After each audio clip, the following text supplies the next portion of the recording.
All right, hopefully that'll resolve it. Yeah, to those of you that have been waiting, not too long, but I don't know why, like, you guys remember in my last stream, Trove tools reinstalled for no reason? Well, I guess it, like, reset all of my mods. So I had to go through all of them and manually, like, turn certain ones off, turn certain ones on, so on and so forth. So hopefully it's good now. I don't know what's going on with the mini-map, because if I come out of it, look at that. Why is my crosshair there? That never happens. That's weird. Anyway. Starbar and, you guessed it, Delves! What up, guys? Oh, did the event start yet? I guess it's coming soon, huh?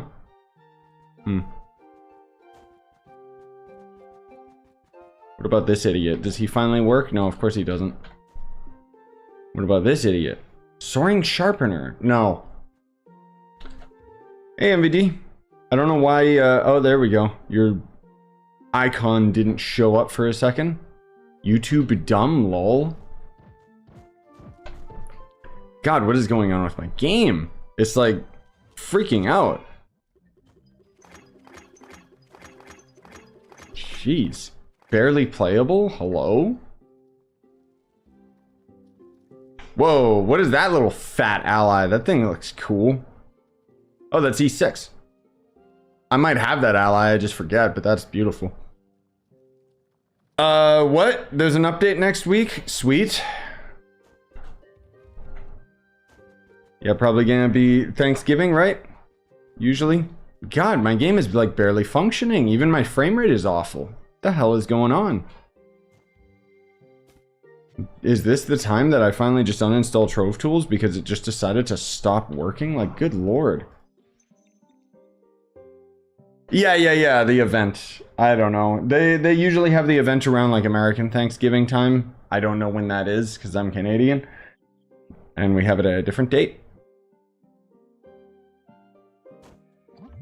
But yes.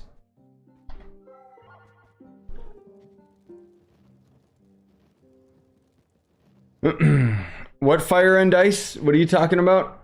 Well, I saw like the nice Bomberman icon. I saw the Thanksgiving table in the HUD. So that's what tells me it's gonna be that. Yeah, generally things just aren't feeling as solid right now. I guess some of my mods must be like conflicting or something. I don't know. Anyways, in the off chance any of you guys wanna, you know, come here. I don't know who is actually using Shadow Tower stuff. Yeah, I'll easily take more content, dude. I don't care. Even if it's just an event. I don't know why we don't get like we haven't gotten any new store packs in like forever, dude. It's taking so long. I'll wait here a little bit in case you guys want to hop in, or should I even bother? Nah, I'll just go in. Screw it. Oh, it's a Fire and Ice event like the Undead Pirates versus Ninjas. Nice. Hopefully it'll actually be something cool. I'm down. Oh no, I totally agree. I just want new content, yes. But I'm just saying, like, we haven't really had... I don't know, we haven't really had, like, any... You know, I already talked about it in my other video. There's barely been any content to the game. Okay, so that's actually Chronicle's new mod, which is showing our damage numbers in a very specific spot on the screen, which is good for tracking. It's a little intrusive, though. Like, if it's just going to end up having a static number like that, I personally, anyways, would rather have it, like, buried in the corner or something. But, I don't know, maybe I'll swap that mod off. That's just my own personal preference, because you guys know me, like, I hate a cluttered HUD. And Trove already is super cluttered. I mean, at least, you know, it's still a very nice mod, that's for sure. The numbers are very clean.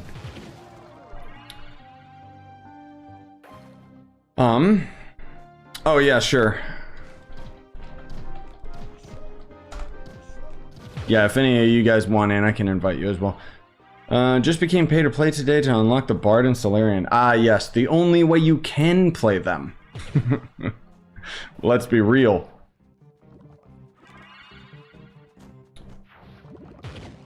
Wonder if they'll follow up on the extra crit hit, be useful in the future. Yeah, I still think that they're kind of working on that. I could be wrong, but the fact that the game like hints towards it in so many instances just kind of tells me more than likely. Dear Lord, it looks like playing Stepmania on max settings. Just a whole cluster of numbers. Hey, Bobby. Yeah, I'm doing okay. I don't know. Still not like feeling streaming 100%. I do want to stream some Mario games today, but I think it's just gonna like, I gotta treat things like super casual right now. Kind of addressed it a little bit in my real talk video more recently, but I finally bought Hollow Knight. Everybody keeps telling me about that one being good, and I actually recorded the first episode, but then realized, like, then I looked up and I was like, how long is this game? And it says it's like 27 hours long, which means I can probably get through it in like 20, if not lower. But still, that just made me think, oh, so I should do this as a live stream series rather than recorded, because otherwise, good lord, that's gonna take me forever.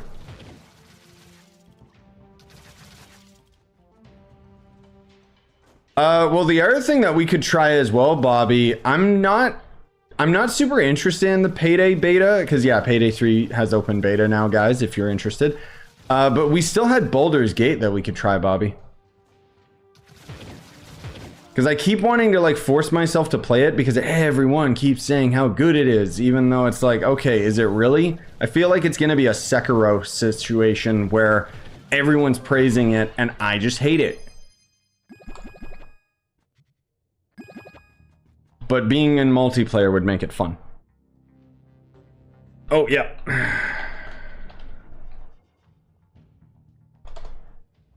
Oh, wow. The Last Castle Catastra. Epic. I sure do love wasting my time.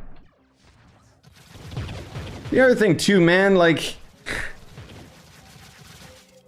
That's the other thing about like the, you know, with Trove recently, where it's just like wasting so much time in these portals and like them just not working correctly. It's like everything's like, does everything have to be implemented badly in this game? Like, can we just have it like be 100% good and what the players want?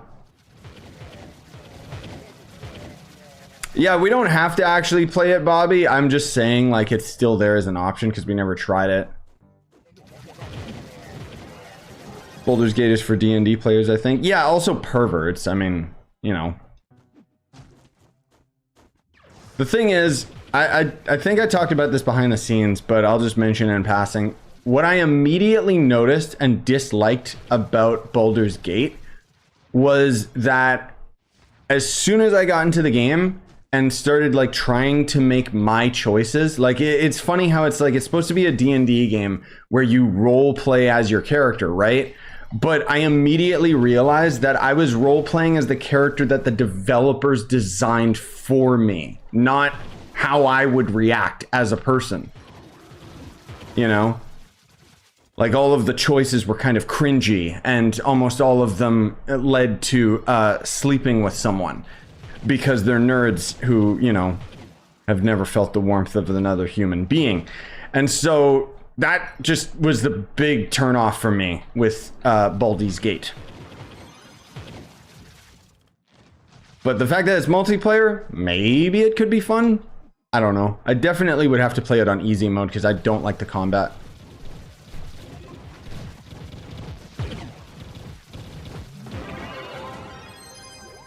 Uh-oh. Oh, right. This was our last stupid portal. Blah. Why?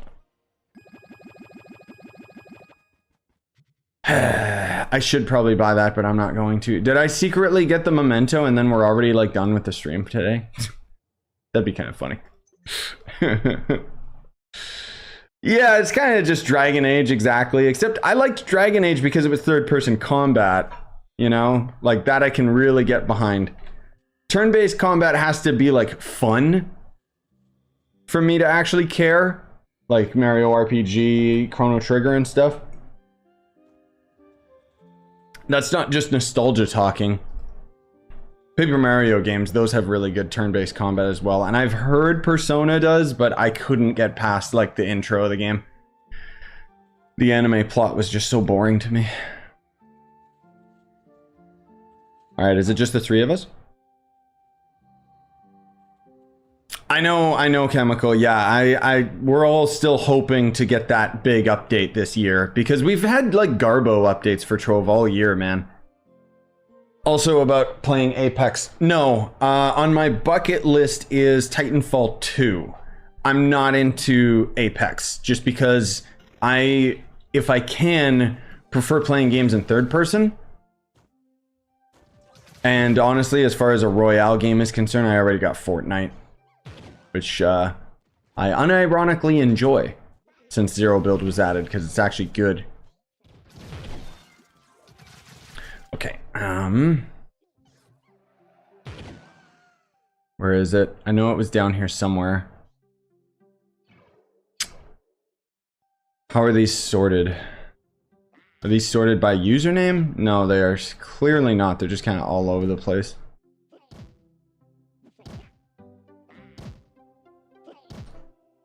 There we go.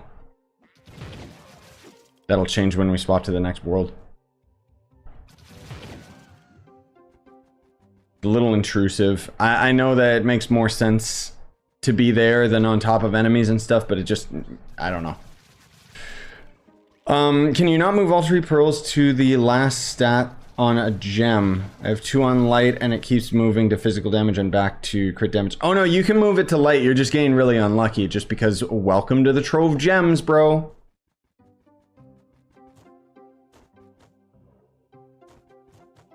That's just how it be. Do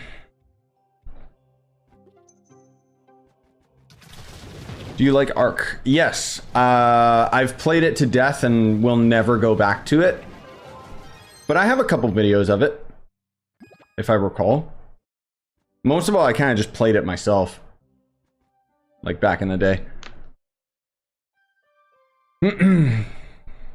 I know everyone always tells me, like, I've seen speedruns of Titanfall 2, and I know that I would enjoy the game just because the movement is so solid. Maybe that would actually get me into Apex, because I've heard Apex is great. It's just, I don't know, I have a hard time committing to Royale games. Because they're like, they're fun, but you gotta be in the right mood, you know? Like, even for Fortnite, I don't know, I haven't really felt like I wanted to play it recently. Just because it's kind of like, you gotta be in that competitive mindset. It's not like chill fighting bots, you know? But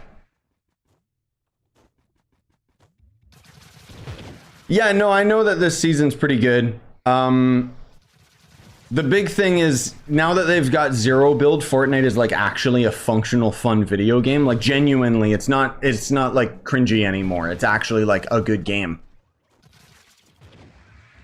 In my opinion, when I came back to the game when Zero Build was first added, that was, oh my god, that was the precipice of Fortnite. Just because there was so many vehicles in that season that it was like Battlefield, but like since Battlefield sucks, it was actually good. Like there was helicopters, there was tanks, there was the battle bus and stuff, you know? Really, really enjoyed that season. And then with this one, like, I came back to it for a little bit, but I don't like the latest one that added all of the jungle stuff. It's just too busy. The damage mod, I think it's like fixed damage numbers. It's another Chronodus one. Or Chronicle one. Chronodus.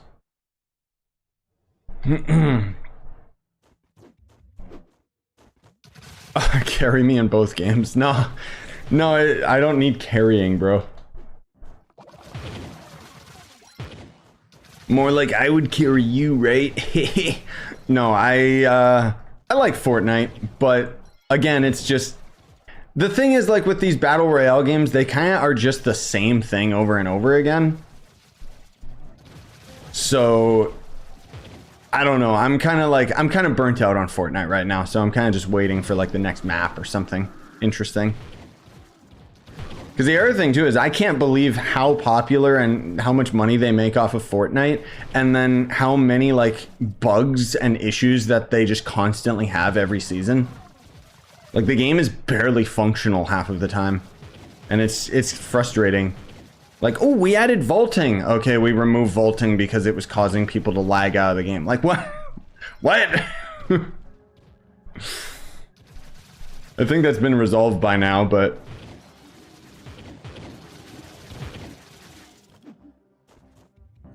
So yeah, as a quick reminder what we're doing, as you guys already know, we're in the stupid Castle Catastra biome, trying to get like the stupid trophy or memento off of the enemies. So that we can hopefully end up crafting the last final mount that I need out of here, and then we can never touch the delves ever again.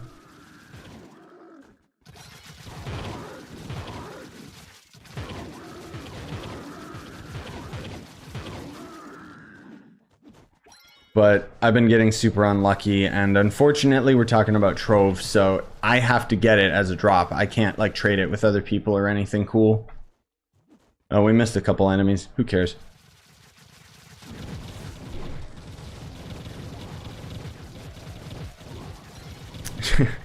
Fortnite revived by removing the thing that made it popular to begin with. Bruh, I will die on this hill in saying I don't know why they focused Fortnite on building in the first place.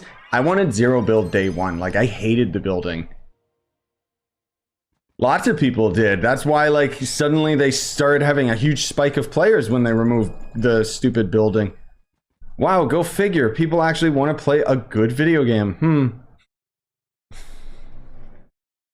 I don't know, man. Like, the thing for me that never clicked with the build mode was I'd get the drop on someone and then they would build a house around them. And I was just like, dude, then I may as well just be on a flat map. Like, why do they even have a map if the building is just going to ruin all of it? I mean, let's be real. The building was there as an infrastructure because of their stupid save the world mode. Just because they thought it was a good idea. No, this is not the last floor, Frog Prince. It said last time for Castle Flats. That is not the Catastra castle itself, though. Oddly enough, there are two names. I don't even know what the Castle Flats actually is.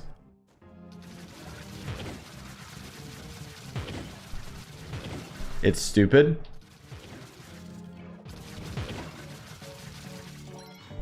Eh.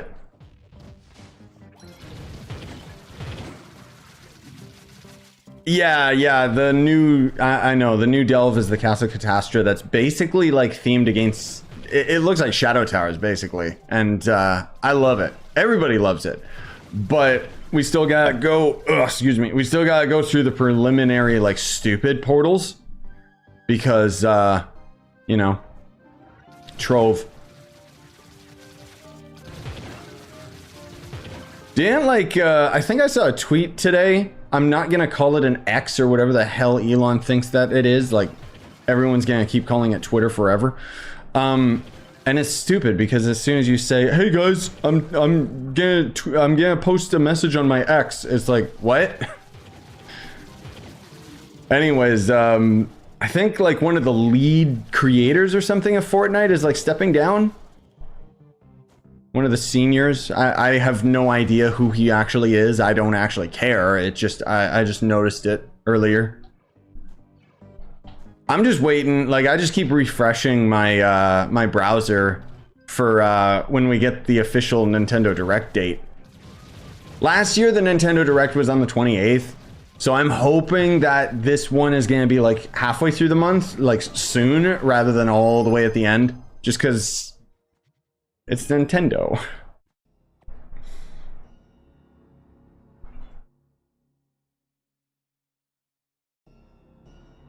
Now, funny enough, I saw a video, I forget which video it was, Nerd Slayer, I think, over here on YouTube, because does this series that's kind of a death of a game, right? And basically he had one talking about, I think, Quake Arena or something, and it was pretty funny, like just the history of it all, because I didn't know. The Quake devs actually just stumbled upon Fortnite, and then they pretty much just abandoned like all the other projects that they were working on, because they were gonna try and like reboot the Quake franchise and everything, but I didn't realize that the Quake devs were behind Fortnite. Just kind of cool. If you read my message, but Castle is the first floor in the challenge. Wait, what?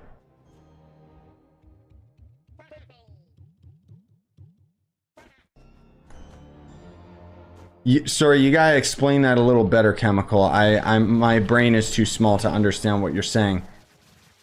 Wait. Castle Catastra is the first floor in the challenge easy portal for this week. Oh. Really? Okay. Well, we'll keep going until this portal dies, and then heck yeah, dude, I'll check that out. Dude, that means we could just do the Catastra over and over and over again. Nice. Never mind the rest of the delves.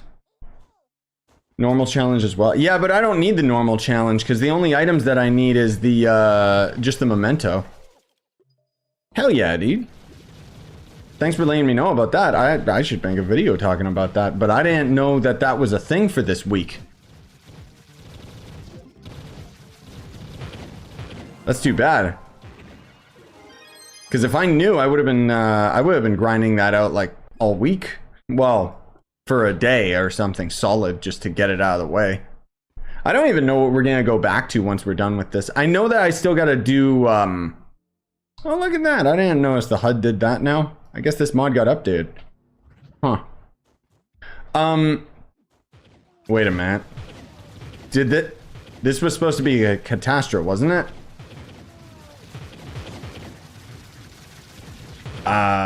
Okay. It said Castle Flats specifically, but sure, whatever. Okay, we'll go to the next one because maybe I'm just counting them wrong.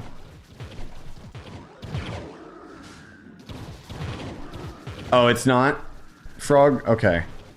Yeah, I'm probably just counting it wrong then. Ah! Die, die, die, die, die, die, die, die, die. How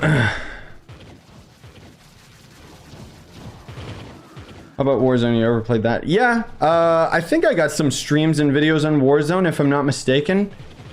But it might have been one of those games that I played a lot off camera. I don't like it anymore. It's too sweaty. But the first few seasons, when the game was kind of like just ramping up, was actually really, really good. But honestly, now that Zero Build is already in Fortnite, that kind of replaced it for me. Because again, I'd rather play a game that's third person. I did hop in a couple rounds with Fortnite recently, but it's not what? Warzone's not sweaty? Yes, it is. The time to kill in that game is way too quick, bro. I peek my head out for a split second and I'm dead. I'm just trying to learn the controls. It's most of all just the time to kill that does it for me. Yeah, see, this was supposed to be the Catastra, so I was right. Okay, so it messed up. All right, well, let's get out of here, I guess.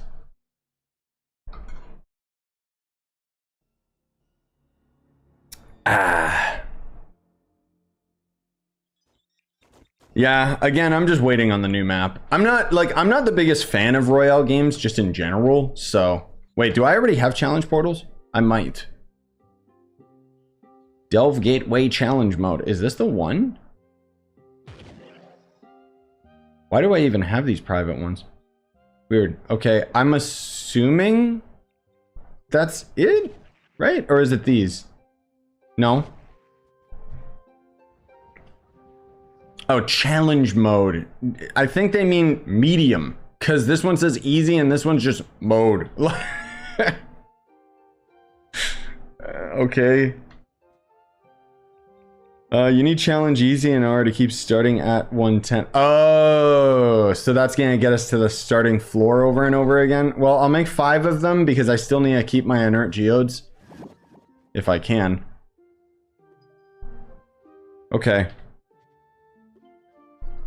Well, I'll check and see, but Oh crap, I was gonna post... I didn't even post my Wayfinder video for the day. Hold up. Let me actually... Which portal is which? My inventory is like so cluttered. Okay, I'll put this down. And then, let me see. No, let him play the game that he wants, man. His username is literally Fortnite Kids, so clearly it's his favorite video game ever. Okay, I just want to double check this other video that I'm gonna publish.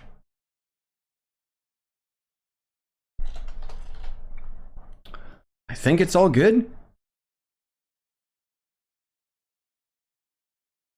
What's up? Yeah. I just needed to double check. Okay, I'm gonna post that while we're streaming because I was supposed to post that earlier. It's the new character, guys.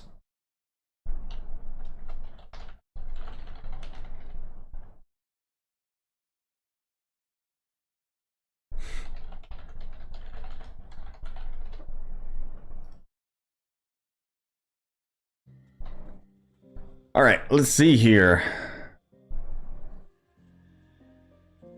So apparently,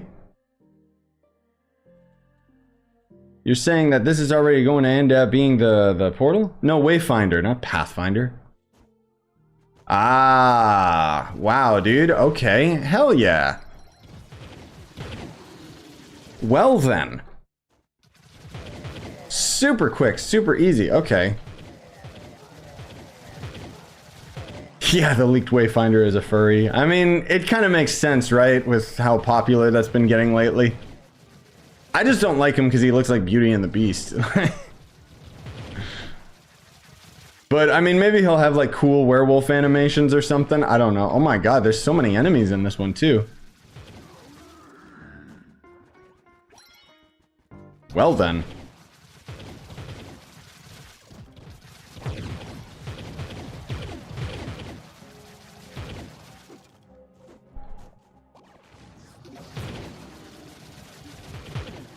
Suspiciously wealthy furries. Ah, yes. Have any of you guys been, I doubt it, just because I know it's not really my demographic, but... Have any of you guys been playing that Starfield? I'm just curious, just because, you know, I was kind of on the fence with it, and... I'm not gonna say it's like Game of the Year or anything, there's obviously way too much hype around it, but I've been really enjoying it. Now that I kind of have been, you know, getting used to the game loop and everything, like, it's just a Bethesda game, but it was like, oh, right, I like Bethesda games. No, I don't want to go to the end. I want to kill everything. Someone already rushed the boss, so, do better next time, bro. The goal is not to rush to the end. Trying to kill everything. Ah, stupid thing. Ah, come on, move! God, I hate the stupid spider webs. Oh, never mind. It lied. Okay, I thought it said that the boss was dead. That's my bad. Sweet. Okay. Nice. Let's see. Did we get lucky? No, we did not. But I gotta be careful. Oh, I only need 100. Big deal. And now we just leave and go back, right? Huh. Well then, let me change the title of the stream here, one sec.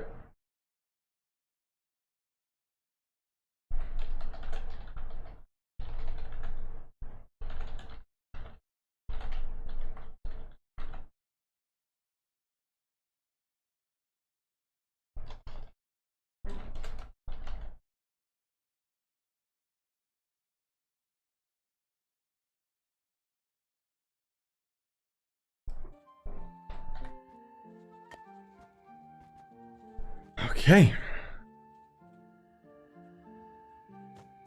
Does this game have 200k PR yet? No, it's not gonna have that for a very long time. We barely even can hit 50k. We can't hit 50k, but...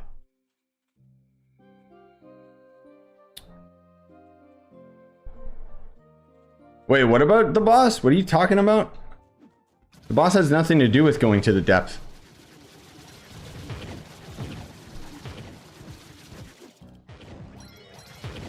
Dang, dude. It's almost like this is what this delve should just be all the time.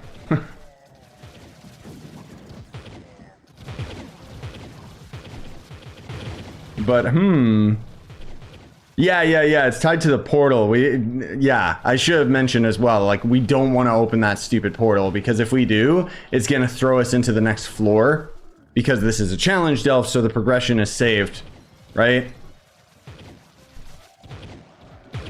Oh, does it not matter on the easy one? Like, it always just starts at 110, no matter how high we get? I thought it continued, but I guess not.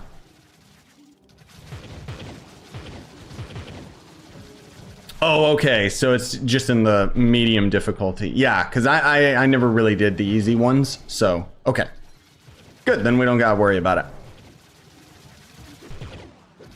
Actually, come to think of it, I think I did used to grind easy ones specifically for that, because by the time we get to the next few floors, we would always get to 115. Yeah, that's right. Sorry, it's been a long time since I, like, genuinely farmed delves, and I mean, like, normal vanilla delves. Not this, where we're actually, like, trying to grind for something. It's not super meaningful, but...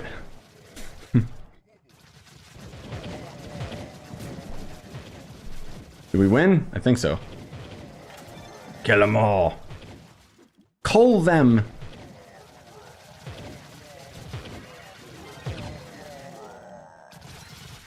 Well, that was a quick one. Die, idiot. Wah.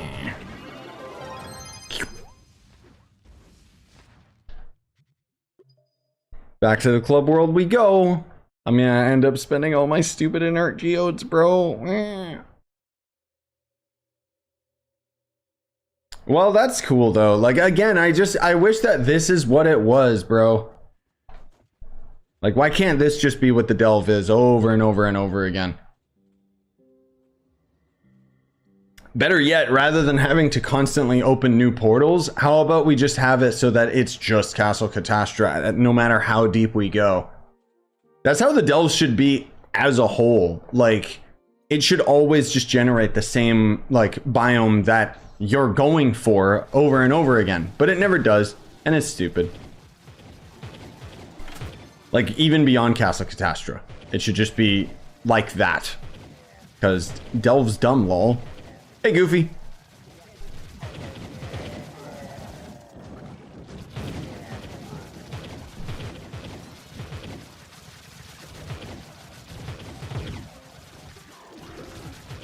No, devs aren't gonna change that.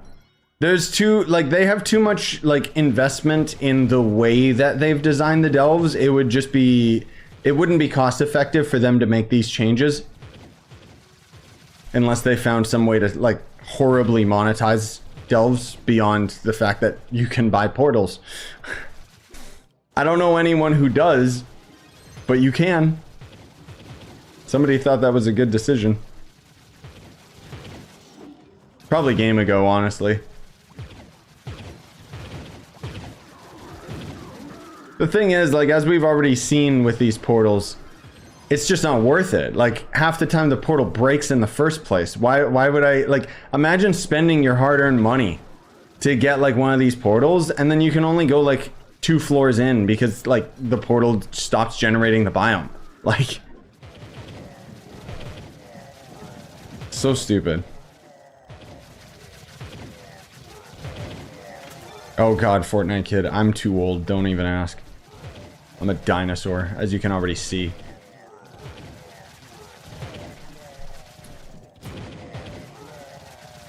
Oh, yeah, I keep forgetting that the challenge portals are actually tradable. I'm down. I'm not gonna buy, like, a lot of them. I mean, I can just craft them, so it's not that big a deal.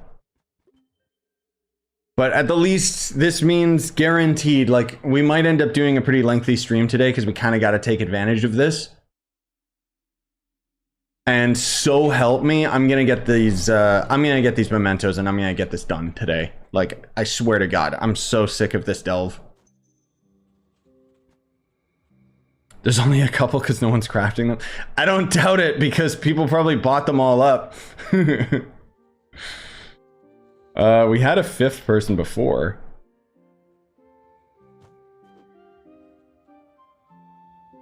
Yeah, somebody didn't queue up. Oh, there we go.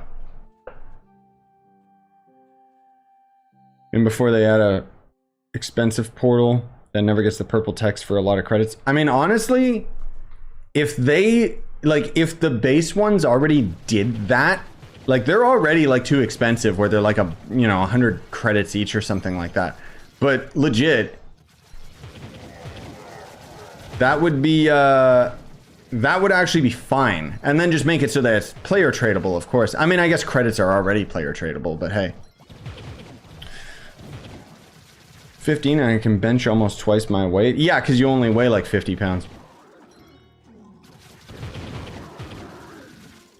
It's also not good to be to be doing heavy body weight training until you get older, because otherwise you are you're ruining yourself in the long run.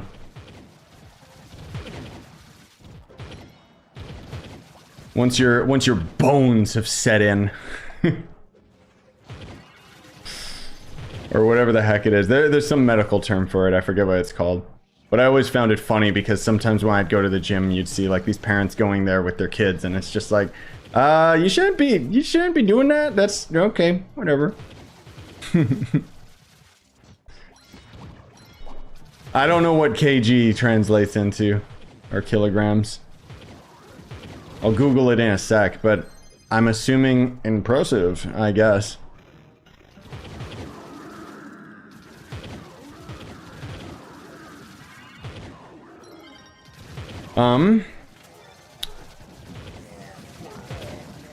Is it worth it for me to upgrade to C3 instead of C4, knowing that C4 is crazy expensive? I'm like 2k away from U11. Oh, like you're wondering whether or not you should even bother with C3 or skip to C4, because if you can skip to C4, okay, cool, but honestly, you can get away with being end game with C3. It doesn't make that much of a difference. Oh, did I get a memento? Did I get the right one already? Because that would be hilarious. Where the heck's this stupid crafting table? Nope, not the right one. I got one of this one. Of course. Stupid video game. At least I can consume it this time. Delicious!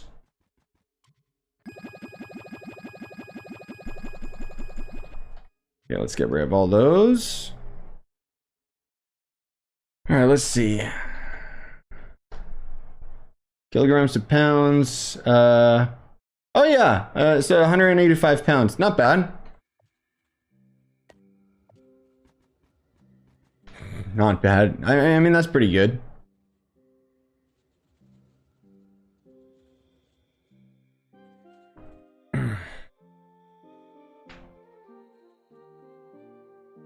Depends how, like I guess how tall are you? And, like what is your weight? I don't know. It doesn't really matter that much. I'm not trying to sound like dismissive or be like, oh, what?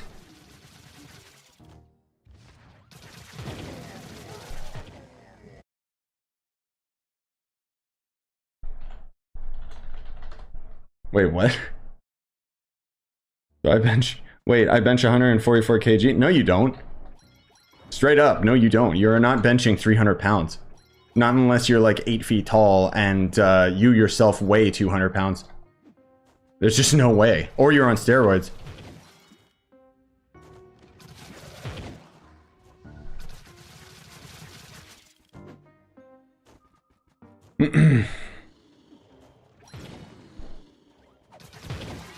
Your jeans? Yeah, I mean, I guess. Could be, but still. I just don't believe it. You sure your weights are correct there? Like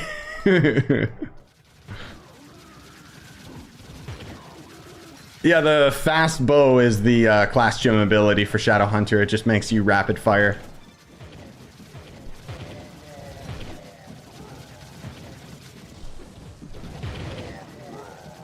Come on, just give me the memento. I swear to God, I'm gonna end up streaming for like 6 hours just to get this. It's gonna throw like a stick into my wheel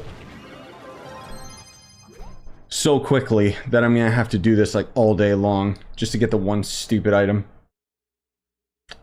Yeah.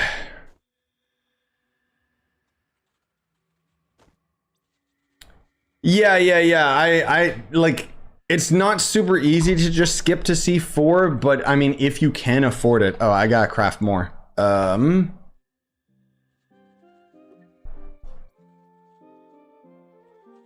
I want a Wayfinder stream. Yeah, I mean, I was gonna do it today, but I don't know if I'll get the chance to. I did upload the stream from the other day, though. Should I just craft all 24? No, I'm just gonna craft 4 again. Oh, I actually got max, My inert geodes got maxed out right away. Well done. I'm just drinking my coffee. Or my espresso.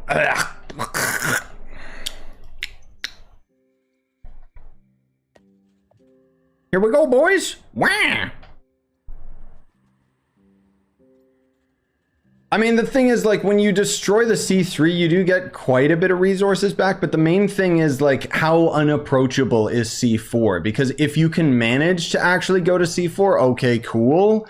It's just going to be more cost effective to skip over C3 because C3 is expensive, but C4 is astronomically expensive. So it really depends where you're at in the game.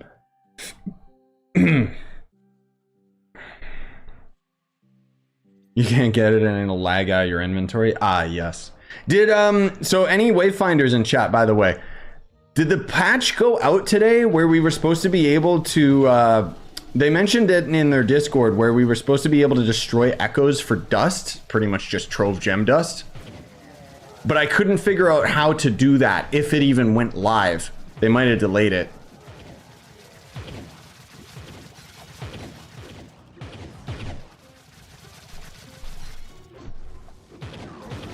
Because apparently, that's in a week's time. No, that was supposed to be phase 2 was next week, right? Maybe I misread it. Because they talked about phase 1 and phase 2, and they said something was supposed to roll out tomorrow, which was posted yesterday. But maybe it was something different. Yeah, sure thing, AR.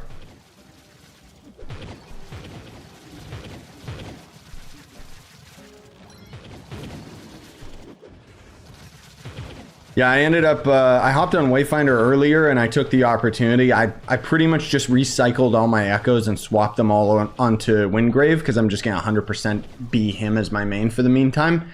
And I realized firsthand just how god-awful the equipment menu is in Wayfinder. Like, holy crap. I had no idea. It's probably the worst, like, inventory management I've ever experienced. Because basically, it's, Basically, it's the same as Warframe mods, right? Where you can end up equipping like these individual passive stats to all of your pieces of equipment. But the thing is, all of them can level up as well, and they all have different affinities. So one will be a sword icon, one will be a shield icon, and basically those items will end up equipping to specific slots of gear so that they don't end up taking as much mod capacity, right? Problem is, when you're trying to swap them between characters, it's very, very unclear what is equipped to what item and what item is equipped to what character. It was just like, oh my god. It was such a cluster.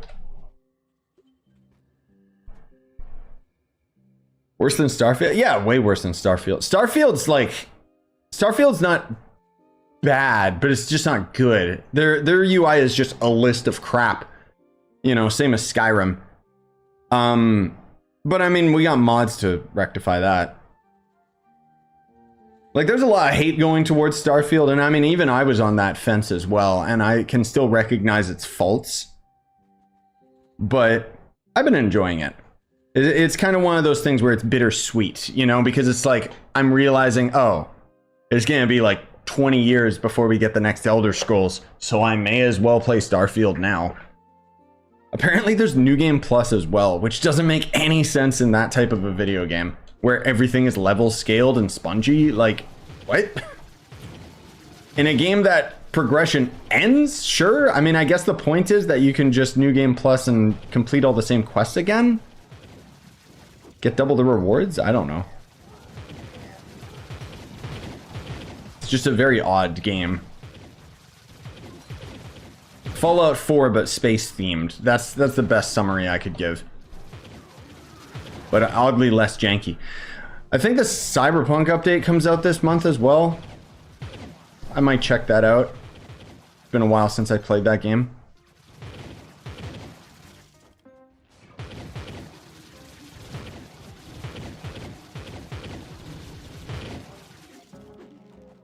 I remember seeing, what was it, when Starfield came out, someone posted a video that kind of got super popular where it was Cyberpunk versus Starfield. And I just kept thinking, like, I thought, okay, that's a pretty funny concept, but they were showing Cyberpunk now versus Starfield when it's like, dude, show Cyberpunk at launch, because let's not pretend, dude.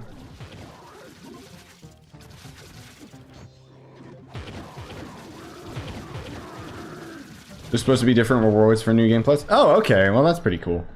Yeah, I'm not really in a rush to do any of the main quest stuff, but I don't know. At some point, I'll probably just have to go for it. Like, the thing is with Starfield, the one thing is I'll say I don't like the theme. Like, I'm not a fan of, like, the whole space thing. Especially with how, like, lame and generic it is, you know?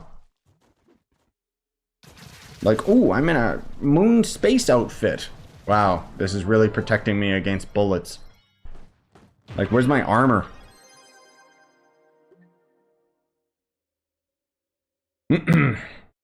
Someone pulled 3 Gondas in 2 minutes on PlayStation Global. Nice.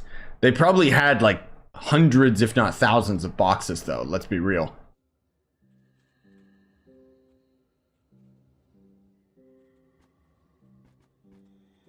If Starfield had the ability to go into planets like in No Man's Sky, it'd be a whole lot better. That's what killed it for me. Yeah, so, I mean, what I don't like in that regard is when you're on a planet, like, that's actually one of the worst aspects of the game.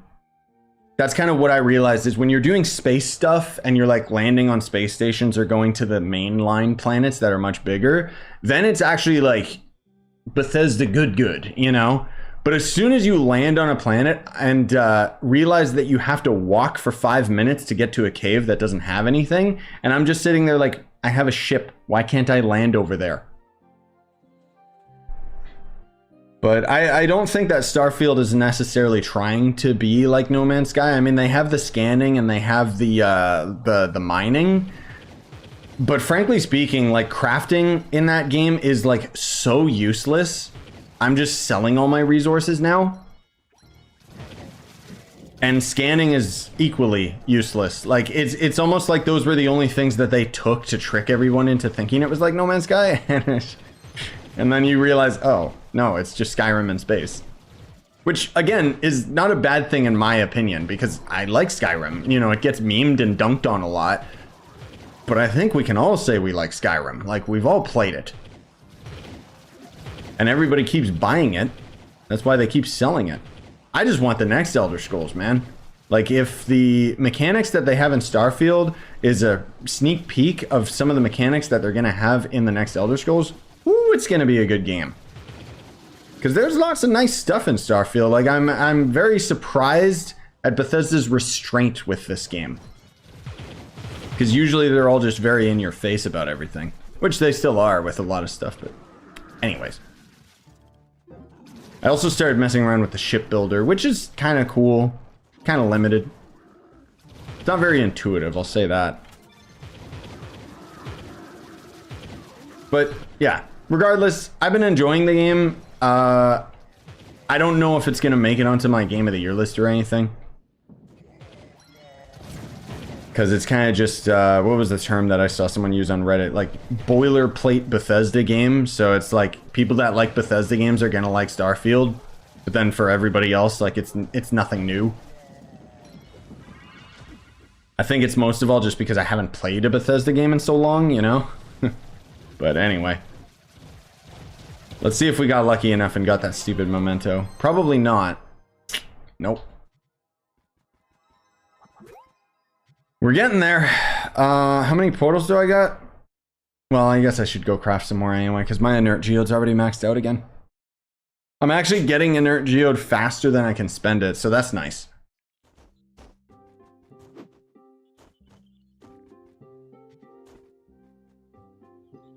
It should really say how many of these I have in my inventory. Yeah, see, I can craft another 24.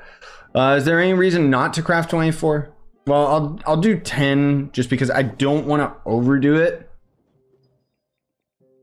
Because basically, like, as soon as I get that memento, I don't have to keep going. And then all these extra portals are going to go to waste. So I don't want to craft too many. Where's our 5th? Someone didn't ready up. Yeah, I just wasn't sure. Like, going into it, I wasn't sure if I was going to get my inert back. But yeah, we do. Which is funny because we gain it back just on one floor alone. But I guess these portals are pretty cheap. You might even get an inert geode for that mount. Wait, what do you mean? I have all the resources to craft that mount. It's just a stupid memento that I'm missing. If that's what you mean, Mystic. That's the other reason I'm trying not to, like, go too crazy with it. But I mean, honestly, like, this is very, very nice because this, even if I spent all my inert geode, I would guarantee, like, I would easily be able to get all the resources just based on, like, this being a repeatable dungeon. I'd be able to get the resources before the memento would decay. Almost like this should have just been how this delve was. Yeah,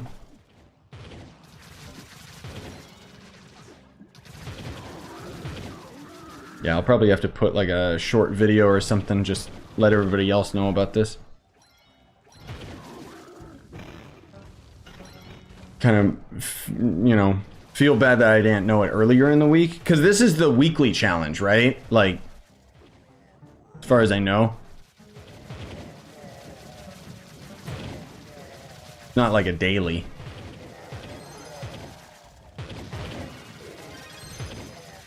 It's been a while since I actually did these portals.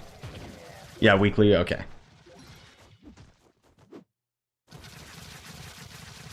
Hello? Oh, there you go. Die, idiot.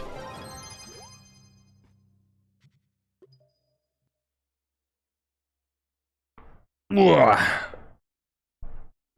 We're gonna get lucky, bro. Right?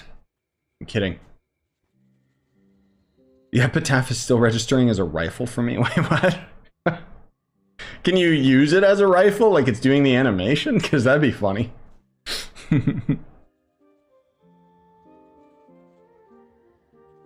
They really should make this the only delve, but make it have multiple variations. Yes, I agree. Just do a quick color swap with all the other delve floors and stuff, or make it so that some of them have lava, you know, some of them have acid and stuff. Like, genuinely, this would be so much more appealing if this was like just what the delves were. Where's our 5th? Hey, Kayo. What up? All right, let's just go in. I don't know where our 5th is. Maybe you left.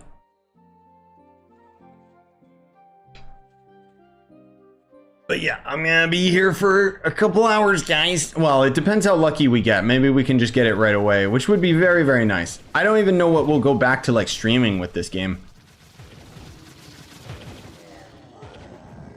I guess just 5 stars again, just for the sake of everybody else. I mean, there is still a lot of mounts that I'm missing out of the Sundered Uplands, but it's like, ugh. This is at least like laser focused content, you know, like it's easy to do. It just takes a long time. Whereas with the Sundered Uplands stuff, ugh, that's, you have to farm like very specific enemies that aren't like just all over the place. And you gotta travel all over the place to find the dungeons and just, yeah. Not good. You give me something that I can just have as a repetitive, grindy game, and I'm sold on it. Which is probably why I'm starting to enjoy Starfield so much. Because goddamn is it repetitive. Hey, Charlie. People might actually enjoy Delves for once. Yes, I agree. As far as I've heard from everybody, like, everybody likes the Castle Catastra. It's such a good biome, you know? It's just... give me more of this, please. Like, it would kind of suck, but if they overhauled... like, the entire Delves, and that was, like, the big update this year... where it was just, oh, this is now replacing the Delves. That'd be okay. I'd be fine with that. I'm the 5% who enjoys the Delves. How long have you done the Delves, though? Because that's usually the biggest contributing factor. Once you've done Delves for like thousands of hours, then you're like, okay, I don't like this anymore. I just think that Trove's at its strongest when it's... like with the actual like dungeon grinding and adventure worlds and stuff like that. I still think that there's a better solution somewhere in there, but I don't know what the solution would be. I know, I want a new class too. I really do hope we've got like a new class and stuff coming, man. Cause, ugh. Like I talked about in my other video already, so I don't need to spend too much time addressing it today, but genuinely, dude, like this has been such a bad year for Trove. It's not even that these updates are like bad, it's just been like these weird technical updates that nobody really asked for. And they kind of have all under-delivered thus far. You know? Gunslinger rework, taxes, Cosmic Dragon, like all of these things, it's like, oh, okay, this is kind of cool, I guess. And then the execution is just kind of like, meh. Like, we need something that we can really sink our teeth into in terms of content and something to grind. And a new class would easily do that for me anyways. If it was actually a cool class this time. Something that I want a class that I could main over Shadowhunter, but it's got to have like the functionality, but it also has to just be so badass that I want to main it. And nothing's really top Shadowhunter for me.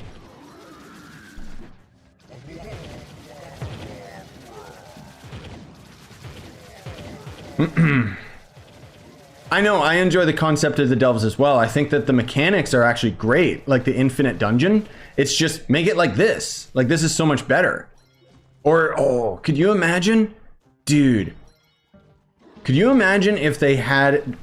Dude, I just had like an epiphany. I just remembered, like, this was something that us as Trove players talked about years and years and years ago.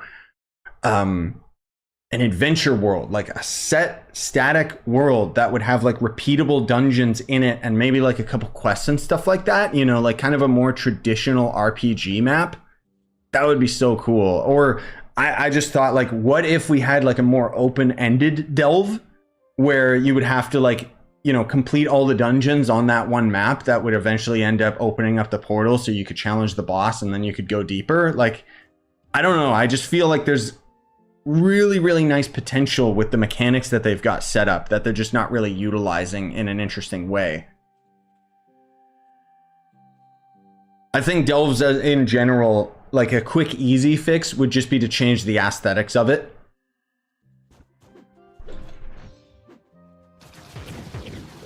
Like I've talked about before, just make it so that the walls are removed even if they're invisible and it's just floating islands and stuff like the end in Minecraft. Like, that would be cool. Because the whole thing that I feel doesn't work with the Delves is how enclosed it all is. You know? Makes it feel very claustrophobic and not like in a good way. But anyways. New class will be a mermaid. Ah, yes. Then I wouldn't main it. The epitaph just has my weapon skin for rifles, but it's a normal animations. Dude, I want to see that. That actually sounds hilarious. I wish I would get that bug. I want that. Oh, hey, Kev. Played Wayfinder for 33 hours in the last 2 days. Nice. Yeah, you've probably already got way more grind time under your belt than me. I've been taking Wayfinder super slow because I'm kind of just enjoying the ride. I don't want to rush to the end too quickly and feel burnt out or anything. Still having a lot of fun with it though. We need C5. No, we don't. Please God, no. I'd rather take like actual like proper RPG gear than just another rarity. Come on. I'd love to see like set armors and stuff like that, you know, that would, or gear that would benefit like specific classes. That would be cool. But who knows? Do you remember Merc? Not sure if you're still in contact with him, but, and then that was the last of your message that I saw. I don't talk with Merc too much. He used to show up every now and then, but what basically happened with him was, I don't know, something like the last time that I ended up talking with him, he was saying how like his dad retired from work and basically like they were all spending like family time all the time, and he just prioritized his family rather than the online presence, which perfectly fine, perfectly understandable. But yeah, I don't really, I haven't talked with him in many years other than just DMs and Discord sometimes here and there. And then every now and then he did show up for streams, but I think usually he likes it being more chill, because I know that he still regulars Joe's streams. But, I mean, it's Joe. He barely streams. I'm one to talk. I haven't been streaming as much lately either, but the idea of a half-horse, half-human could be really cool. Yeah, I remember talking about that as well a couple years ago, or thinking the idea of like a centaur, because we ended up getting the centaur mounts in the game, and I thought, oh, that'd be cool as a class. I was thinking of another class earlier today as well that would be like a class that would have like charged attacks. I think one of the things that Trove could definitely benefit from is right now, like the entire meta of the game is just attack speed damage, right? Unless it's a class that's unaffected by attack speed. But I think it would be pretty cool to kind of have a class that wouldn't be so reliant on that. And it could have slow attacks, but they hit like a truck, you know? Because we don't really have a class like that. Because I think that the animation of a character is really important as well. Whether it has like good sweeping damage or whatever. Like one of the lamest, you know, I was thinking earlier today about how, remember when the Lunar Lancer was teased, and just before he came out, or not before he came out, after he came out, everyone kept thinking we were gonna get like a Swift Rogue character, right? And I was just thinking like, dang, dude, I still remember when they first showed the concept of Lunar Lancer, how excited everybody was. Because we all thought it was gonna have like really cool animations and stuff, like stab multiple times and spin around attacks and stuff like that. And then you get him and you just poke, poke, poke, poke. Like that's, you know, same as Revenant's animation. It's so uninspired and lame. Like, bruh, devs, can you even just Google like somebody using a spear and just see that that is not a good animation? Much as I love your boy Lunar Lancer, like his animations are kind of what kills it for me, just because they're so lame, you know? And that's kind of the thing, is it's like there's gotta be like, there's a fine line between a class's function and then also just how badass they are. And if they can nail that, well, then we've got a class that everybody loves. Solarian, I'd say, is kind of at the point where he's got enough going for him, both in terms of like his functionality, obviously being the strongest class, and his animations and just execution. I don't like Solarian, or should I say I don't like him as much as Shadowhunter. But that's also just because I primarily focus on like speed farming and stuff, so if I was just doing boss farms, sure, I'd use Solarian. Did I get the stupid memento? Come on, bro. Come on. A charge like the knight without the class check. Oh, like a proper charge? Like a shoulder check? Like the Revenant should have? That'd be cool. and it wouldn't get stuck on everything. He would just dash through the enemies. The thing is, so much, like, so often you'll see the devs, like, completely tone deaf to, like, this video game, right? Like, they'll put out a class, like I still remember when the Vanguard was on the test server. You guys remember that? And he used to have insane knockback. And everyone was just like, remove it. And then they're like, okay, we toned it down a bit. And everyone's still just like, remove it. And they're like, okay, we toned it down a little bit more. And everyone's like, just remove it. Nobody likes it. And then that was like such a beautiful time because they actually listened. Like enough people were outraged at the sheer like knockback of it all, because knockback sucks in this game, dude. It's so laggy and just like uncompromising, rubber banding all over the place and everything. It's just ugh. I think knockback is a stat that they could just easily get rid of. I know they don't want to because they want to act like stability is, you know, a primary stat in this game, but knockback's just so annoying and like has so many problems because of the server issues. I don't know. Out of my many years of playing Trove, I think that's one of the most annoying things is when, because the knockback glitches out sometimes and you just get knocked all over the place and it just is like, wait, what? Most of the time it's okay, but a lot of times like it just, I don't know if it like syncs up with the lag in such a perfect manner where you're just getting pushed around and it's like, bruh, this doesn't feel good.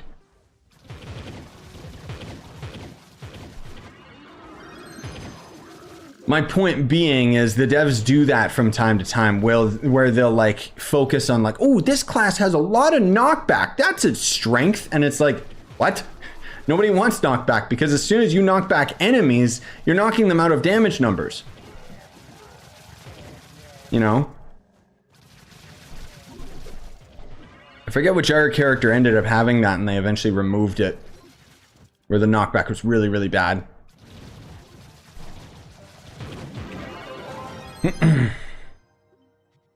I mean, aside from all of that, like, I'll be real with you guys, the lag has been a lot better, like, since their server stability updates. I still assume that the servers are going to die, and the reason they ended up setting all of those stability updates this year is because they're preparing for whatever's coming, which is probably going to end up really taxing the servers, but I could be wrong. Yeah, knockback is still a thing in this game, of course it is.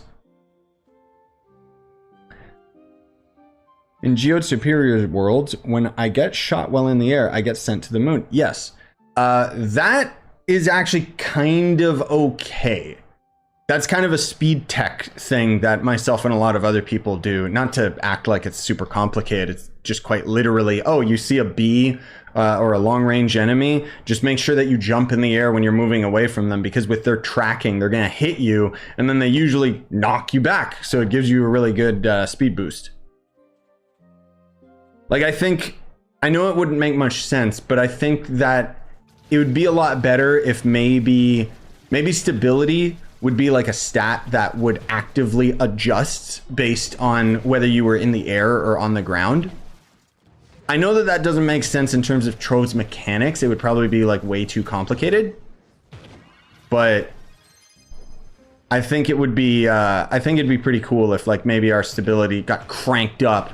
Like maybe even the longer we were on the ground so that certain classes could benefit from that. But the main issue, like at the core of it all, is the fact that Trove's combat system is not complicated enough to have enough nuance to it for them to expand on these mechanics, you know? That's kind of the main issue, like, let's be real. Which is why they still kind of have knockback and stuff like that. Oh, fall damage was actually removed already. Thank God. I don't know why they had that to begin with. Now we've got another trade-off, which is pretty bad, in my opinion, where our stamina doesn't regenerate when we're in the air, or when we're jumping, more particularly. I still wish they would remove that, frankly. I should loot collect. I also should put a loot collector by our portal spot. I didn't even think about that. I wonder if I got one in my inventory. I probably don't, though. I don't think I keep them on my inventory.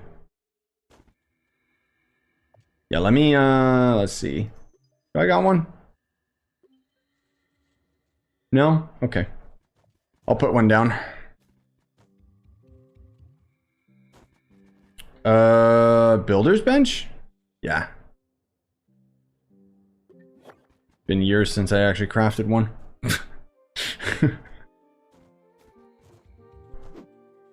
Alright, let's, I guess I'll just put it there, because why not? I should put it on the other side, but that's okay.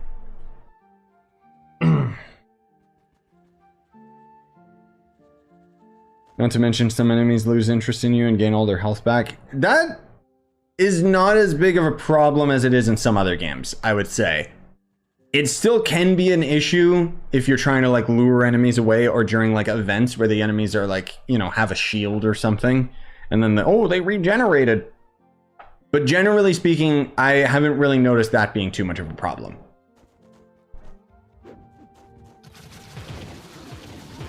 Like, if I'm being perfectly honest. Ah! Come on, give me the memento, bro. Just do it. For the bard, the energy regen is awful since you have to keep using abilities while in the air. Yep, I know. Same with Neon Ninja move speed builds. That's, yep. That's why I don't like the lack of regen when you're jumping.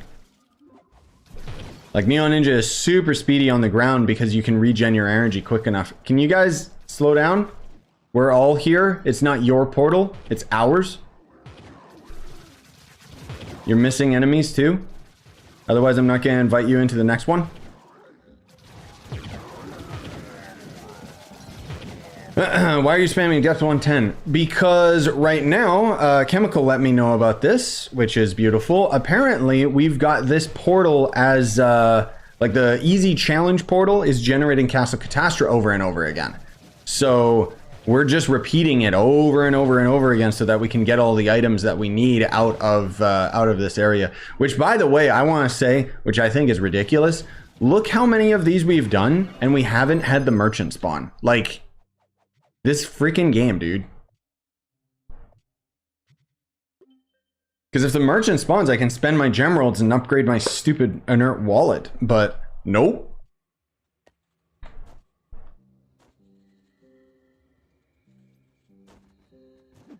Also, yeah, I'm not trying to be like all super flustered or anything about like people rushing forward or anything. It's just I keep feeling like I have to remind people because it's like the goal is kill all. I say, even though I'm running ahead as well. I didn't even know about a merchant. Yeah, there is a merchant. There's so there's the chest that you can open with the fee keys as one, yeah, and then there's the other one that you can attack, which both of them are pretty uncommon. And then there is the merchant that can spawn as well, and a crafting table. The merchant is extremely rare. I think I've seen him like maybe once or twice and didn't get to take advantage of him because I didn't have the gemeralds I needed. Because you can buy another wallet expansion. But it's just another thing that's way too RNG and uncommon. Typical Trove. Boo-hoo! The chests are actually tied to certain depths each week. Oh, I wonder if the merchants are as well. That means that's probably why we're never gonna see the merchant again. Or why we haven't seen the merchant in this portal is because, yeah, it's probably all tied to specific depths. Which is stupid. Because that means you gotta get the specific floor to generate with Catastra for that specific week. Which, RNG on RNG on RNG. Typical Trove fashion.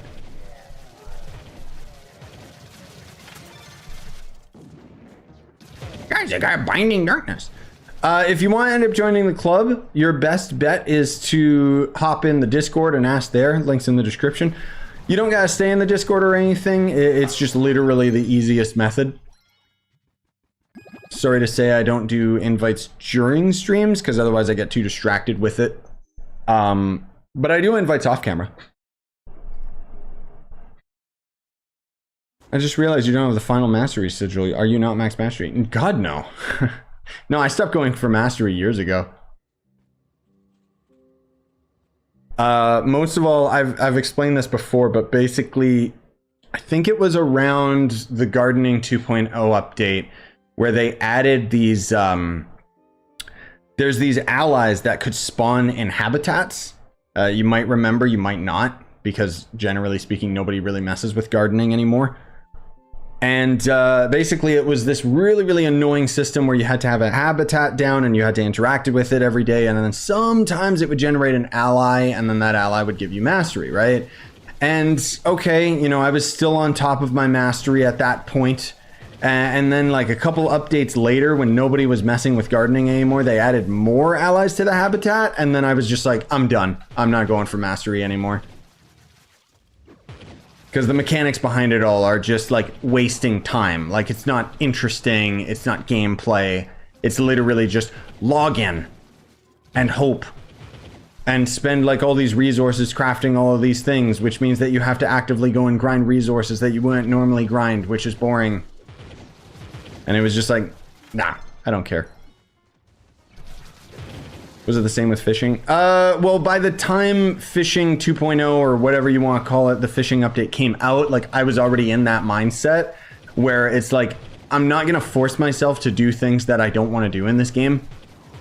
Because otherwise, like I used to back in the day, you know, I was always top mastery and some of the highest in PR. Like I think I got #1 like a couple times and stuff. But as they ended up widening that range and making it more no-lifing the game, you know, it was just like, no, I don't care. Like I kind of subscribe to the idea that I'm a content creator first, because otherwise I'm just going to get bored with this game. Like really. and it's like, if it's something like this, you know, the Catastra portal is basically the same thing. But this is something where it's like, okay, this is just super easy. Just grind the same thing over and over and over again. Sure, that's fine. I have fun doing this. But as soon as it gets to do with stupid, you know, fishing or gardening, it's just like, no. I'm not interested. It's the same as Wayfinder and how they have like your housing and your apartment, right? And they have like, oh, you can get these trophies that you can place on your wall, and you can go through a loading screen so that you can interact with that trophy to give you a temporary buff. And it's just like, no, I'm just not going to. I have to go through a loading screen in that game of all things. Like that's the one thing that I genuinely detest with Wayfinder is the load times are, they're terrible. They're so bad.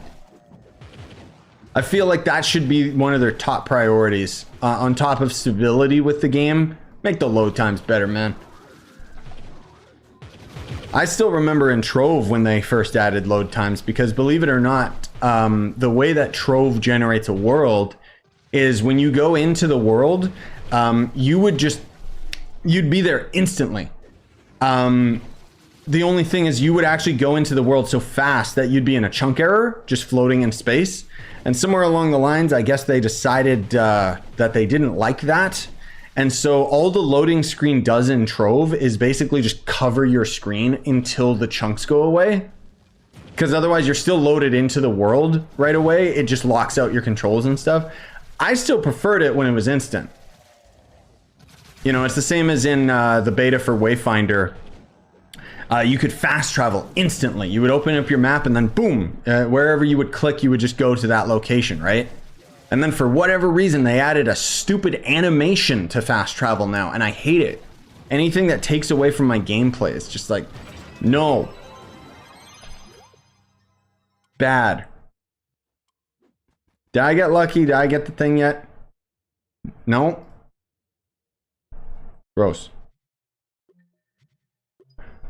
Anyways, excuse my rambles. My current total mastery, there you go. Still pretty good. Become fishing #1. No. The thing is with fishing especially, that was the worst experience I ever had with Trove, was getting the 15k fishing badge. Nowadays, it's not as bad because we've got the new fishing. you know, and it's arguably more interesting. It's still boring, but it's more interesting than it was. But back in the day, like, oh man, I still remember grinding for hours and hours and hours on end just to get the stupid fishing badge. And then it got so bad that there was, every now and then we would have like double fishing week or whatever, where it would be like faster. And we would have that and coincide with fishing day. And myself and many others, like, we couldn't ignore it because otherwise you were just not getting the badge. Like, the amount of time that it would take to fish, I think, was something like 30 to 45 seconds average to catch like a single fish. And that times 15,000 is no small feat. That's I think it was like 7 hours or more of nothing but fishing, just sitting there pressing one key over and over again. That is not gameplay. It's probably significantly a higher number than that, but point is that when we had double XP or double fishing speed, that cut that in half. And then we had the double XP or double fishing day speed, and suddenly it was cut even lower. And so it was like, okay, cannot ignore this. And that was a rough time for Trove, at least for me anyways. Like, I remember just being completely burnt out and not wanting to actually like do it or even play, but I just kept grinding it because it was like, oh well, this is the best opportunity to get this, because I know that with the devs, you know, we're never gonna get double fishing week ever again. And sure enough, we barely ever get it. You know, that's kind of the problem with this game, is you kind of had to, in order to stay on top of mastery, you almost had to utilize the most recent thing that was added for mastery within a very, very select time frame, because that's when every player is going for it. And then as soon as that's done, as soon as that's dead, nobody's going for it anymore, and suddenly it becomes way, way worse. It's the same as like you guys now that are trying to get the Bomber Royale stuff. Good luck. That's all I'll say, because you can't find a bomber match because nobody wants to play it anymore because it's boring and it's dead and there's no incentive to. And on top of that, they removed the XP and any reason for bots to go into Bomber Royale, which means that you don't even get to play Bomber Royale anymore because now there's not even bots in there, you know? Yeah, Bardium, that's awful now. Like, it's usually, there's a fine line between like when a new update comes out and everybody's grinding it and you take advantage of that and like buy it all up on the player market, and then it goes away and just becomes extremely overpriced over time because nobody goes for it anymore. Is there any specific rules for chat here? I think my message got deleted. That's YouTube, 100%. YouTube is stupid and I don't know why it does that sometimes. Is this it? There's only 3 of us? Nobody else wants this? All right. Well then. Oh, is Bomber still filled with bots? All right. I regress that statement. There was a time when there wasn't any bots and nobody could get into a round, but I guess they went back into it. I don't really know why. You don't get XP or anything. But okay, I guess there must be some reason why bots are back in it again. The thing is, I can understand the devs fighting against the bots, but real talk, they should sit there and seriously question that if people are relying on bots just to play like a basic function of the game, then resolving the issue of bots, like, that's not the problem then. The problem is that the gameplay is just that boring and uninteresting. You know? Oh, certain bomber mounts are tradable? Really? Oh, okay. The craftable ones? Are you sure? Because I thought that the only tradable ones were the ones that you would get out of the chests. Maybe the older bomber mounts are tradable. Either way, whatever. I mean, that's better for everybody. It is the old ones? Okay. Yeah, sure. Good. Otherwise, you'd never be able to play Bomber. I think the biggest thing, too, with Bomber was, yeah, we need a private portal. Exactly, MVD. We need custom maps as well. Like, the problem is that when they had PvP, devs moved away from PvP and moved into Bomber because people would exploit it because certain classes were just overpowered because they didn't want to rebalance it or anything like that. But on top of that, people would end up making these maps where you could just AFK farm the PvP, right? And again, I'd say, well, that's still player retention. Like, if people are doing this, that's fine. Because arguably, Bomber Royale is like a worse solution, you know? Because now it's just dead. Now nobody even plays it. The thing for me is I really liked Bomber Royale when it first came out. Most of all the maps that we had were actually like really, really good. And then the devs slowly moved away and like kept changing the maps without getting any better at like actually making them, because they don't actually play this game, so they don't know like, oh, well, this doesn't really work in this map because player jumping, this doesn't work in this map because of the way the bombs work, you know, like, in my opinion, a lot of that stuff could end up being rectified if they just got like players to actually make them. Because I still remember that first map in Bomber Royale that was the floating islands. It was the tutorial area in the game, right? And that was a good map. Like, genuinely, that was such a fun map. I would be fine if they just left that one in. And then there was the other one that was kind of the big flat plain area. That was kind of a little bit more annoying, but it was still a good map. The new maps suck. Like, they're just really bad. I still wish that they would overhaul PvP and just or just re-add it to the game, because the fact that we could play on our own custom maps was great. And I actually liked PvP a lot in this game, like especially CTF, back when the classes were actually functional and Ice Age couldn't just stunlock everybody. Like, that was a good time, dude. Most of all just because the custom maps. And like, everyone was just constantly playing it. It was a really quick and easy thing that I could do as a stream, you know? Like, I still have so much fond memories of playing on the Hanamura map that I made.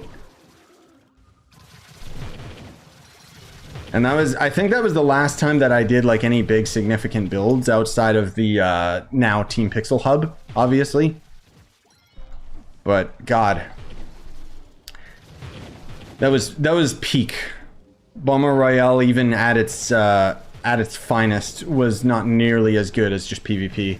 That was also, I think, when Merc kind of stopped playing as well, was he got really into the building. He made like so many PvP maps, and a lot of them actually got accepted into the game, so he just kept making them because he enjoyed the building. Because that's the thing, is it's like, I guess any Minecrafter kind of deals with that as well, where you're building for the sake of it, or are you building for functionality? And being able to build and then have those maps actually like utilized in a game mode, like with PvP, was just so cool, you know? It was like, oh, cool, I'm actually like contributing something instead of just building for the sake of it. And it's just, oh, well, my build's done. Cool. Now what? It looks pretty. That, you know, that's about it. All right, did we get it yet? Oh my dear Lord. I'm seriously gonna be stuck here for like 7 hours, aren't I? All right, I need to get a drink and I gotta use a washroom really quick.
Guys. Hi. I hate the delves. I hate the delves. Good lord, I hate the delves. Oh, hey, Kitsune. Welcome back. Welcome back. There's some jobs here for you. I'm just gonna farm the 2, 3... What? Oh, dragons and bomber? Yeah, good luck. I know, it's bad. Anybody else coming here? Oh, add a flask refill station over here. That's a good idea. Do I have one in my person? I do not.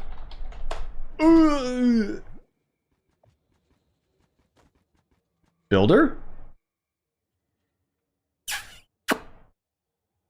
I guess I could add a trading post as well. Is it an adventure? Bombs or bombs? Why? What? Why are there 2 categories? It's kind of weird. Uh-oh.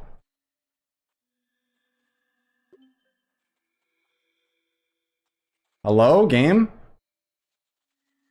Did I already have one? And I didn't realize it? Oh, I did. I have a lot of them. Well then.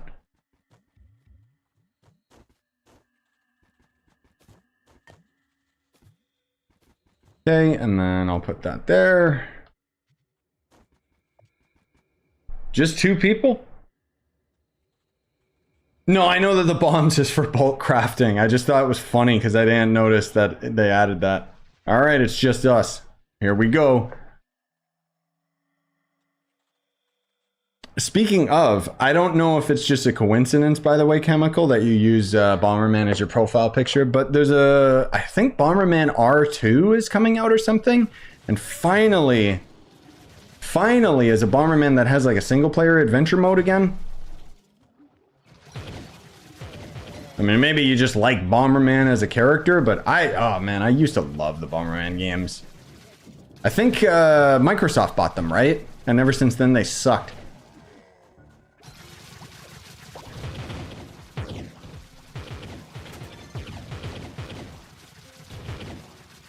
Oh my god. Thank you. Give me the memento, bro. Imagine only PvP, but all the maps were just community based. So like people can just play maps they enjoy while also having featured maps. Yes. That's kind of what it already was, because you could already just load into PvP within Club Worlds. But I think that it would be nice to have it so that you could just go into a portal that would throw you into a random PvP map. But the problem is,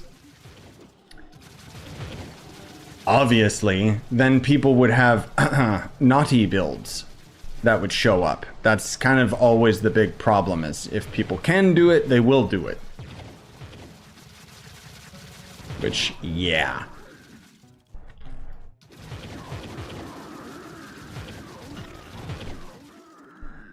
Just give me the stupid memento, bro. Do it.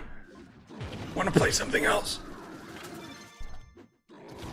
So help me, dude. I'm gonna keep at this. I mean, at least as long as I'm able to before I just get so bored. Because, my god. I swear this is gonna be one of those times, like, this is a prime example of just how long it can take because it's so RNG. Oh, also, hey, Sarah. I'm sorry I didn't say hello earlier. I did notice your comment. I just didn't say anything. Like, I thought about it in my head. That happens sometimes.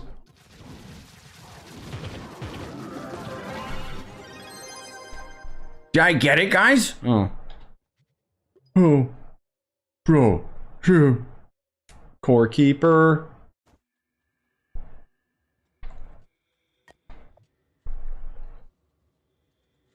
Nice Kitsune. Welcome back, I guess. Does the memento even drop on this boss? It's not from the boss, it's from the enemies. The one that I need. I don't know which enemies. I think it's the little eyeball tentacle things.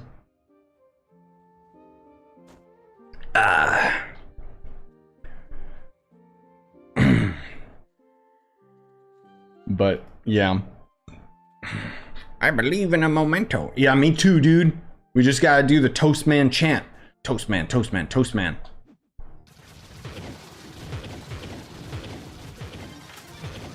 I believe, I believe, I believe.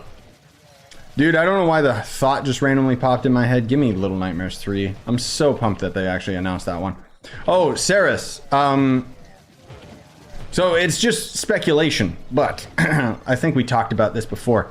We already know there's a Nintendo Direct coming this month, and I think this is going to be the last one of the year, unless they have one in November or December. I have to double check my calendar. But this is probably the most likely chance that we'll see them finally like mention anything about Metroid Prime 4, or more than likely them announcing the Prime 2 and 3 coming to Switch.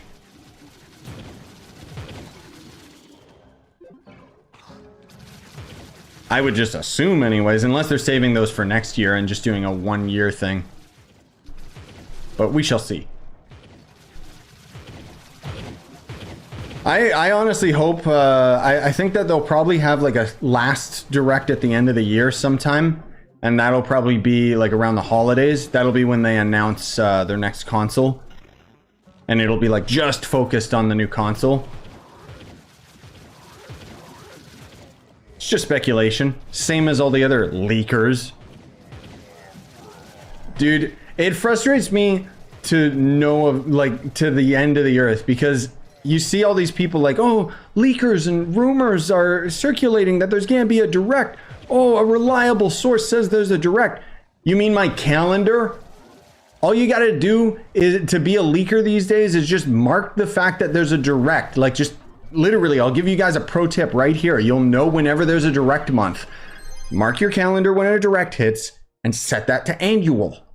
There you go. You now know when all the Nintendo Directs are gonna be. Like, we've had one in September for like years. It's not new. Yeah, I saw those rumors talking about the F-Zero return. I mean, the thing is, like, let's be real, those same leakers, like, I think my buddy Nintendo put it best. He said, like, the leakers or rumors for Nintendo content, they literally just throw crap at the wall and hope something sticks. The same reliable source that talked about the Metroid Prime remaster posted about like 50 other things that never happened. But people only focus on the one that they got right and then say, oh, they're a reliable source. You know, it's like with F-Zero, it's like, I could see that because Nintendo is listening to fans and kind of revitalizing old franchises. Sure. But they've said that every year, dude. So I'm not getting my hopes up, and I don't trust any of that stuff. I just go off of my own gut feeling, which has never steered me astray. And even then, dude, I don't care about spoiling it. Like, I think Nintendo Directs are the epitome of gaming commercials right now. You know, all these other companies are trying to copy the Direct formula. And there's a reason why, because, you know, Nintendo, unlike all these other companies, actually has like so many loved franchises under their belt.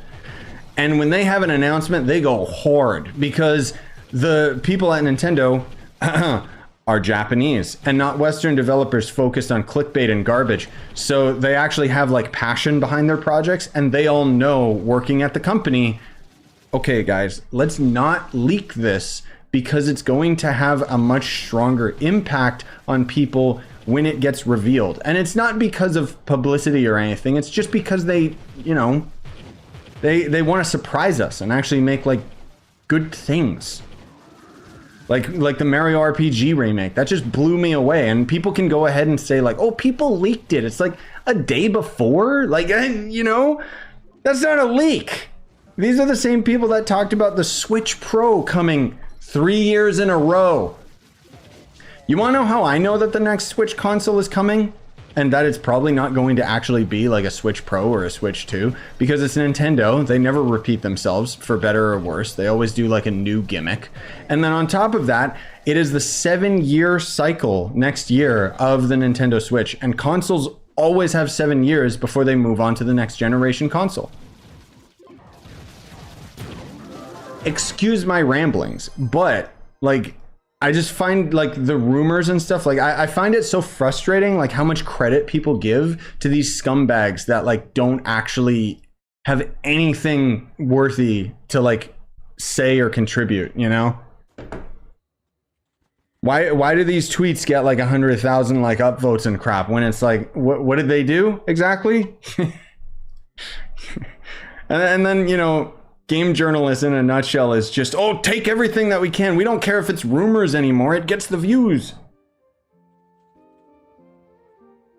My last video talking about the Nintendo Direct even mentioned there's going to be a Direct in September. Nobody's watching that. Nobody's taking that as info. Like, you know, oh, I'm a leaker too, you guys. It's frustrating. It's just so annoying. From what I read up, no guarantees of course, a game designer from the inside has hinted about Metroid Prime 2 remaster coming out in relatively soonish. Yeah, I think so as well. Like, it's just, that's the thing, dude. I don't think that it's someone who works on Metroid saying that the game's coming soon or anything like that. It's literally just read the room. We already know it's coming. Whether it's gonna come this year, I don't know. I personally think that it would make the most sense for Prime 2 and 3 to either launch together, or they're gonna launch the remake of Prime 2 next year, and then they'll launch the Prime 3 the year after that, or later next year, so that they have more time to build up the license and franchise of Metroid Prime, so that when they launch Prime 4, all of them are there, it's relevant again, everybody knows what's going on, and more than likely when Prime 4 gets announced, or when Prime 3 finally gets like announced or released, then we'll start to actually see stuff on Prime 4, because Prime 4 had to basically get developed like from the ground up.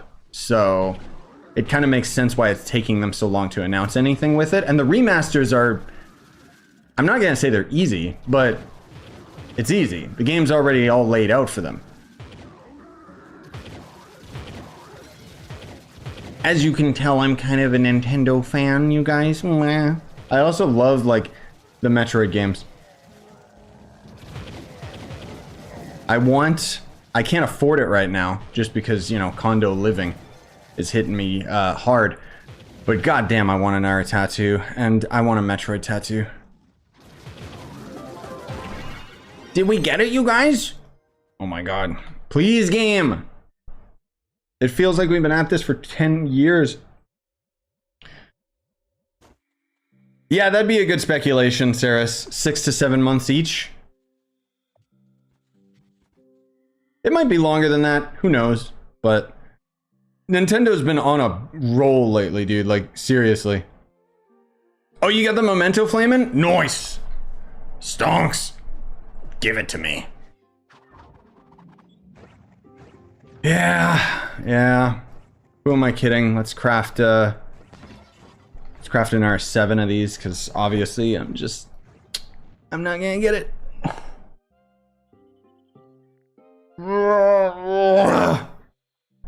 I hate this video game. I mean, I love this game. I love this game. Wait a minute. Okay, hold on. Wait, what? Why depth 111? That's wrong. Is that the wrong portal? Oh, no? Oh, yeah, it was. Okay. Okay. Just think about it this way. I could be grinding this same thing over and over again, and even though it gets boring and repetitive, it's still better than playing Baldur's Gate 3. Because at least in that game, you know, I'm grinding towards nothing but just a bad story. Sorry.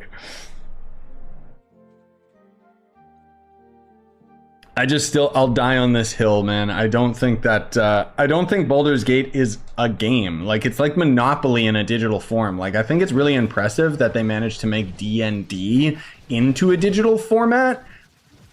But it's like, I don't know, it's pushing the envelope when it comes to like a game, because there's like barely any gameplay, I think. I don't know. I still want to force myself to play through Baldur's Gate if I can, at least get like a couple chapters in, just because with how much people keep praising it, I keep thinking, well, is there something I'm missing here? Like,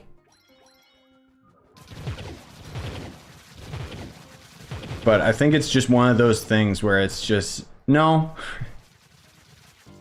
Later, Frog. Yeah, I know, it's turning into a slog, but so help me, we gotta keep at it.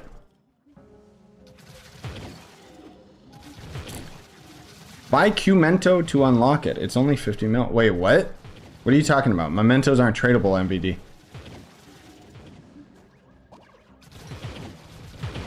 If they were, oh my god. That would be beautiful. I mean, there might be a tradable version of the mount in the market. I highly doubt. I kind of want to check, though, actually. Just because I'm curious. I don't think I would care as much if not for the fact that I actually like this mount. Like, it looks pretty cool. It's very cursed and stupid, and I mean, you know me.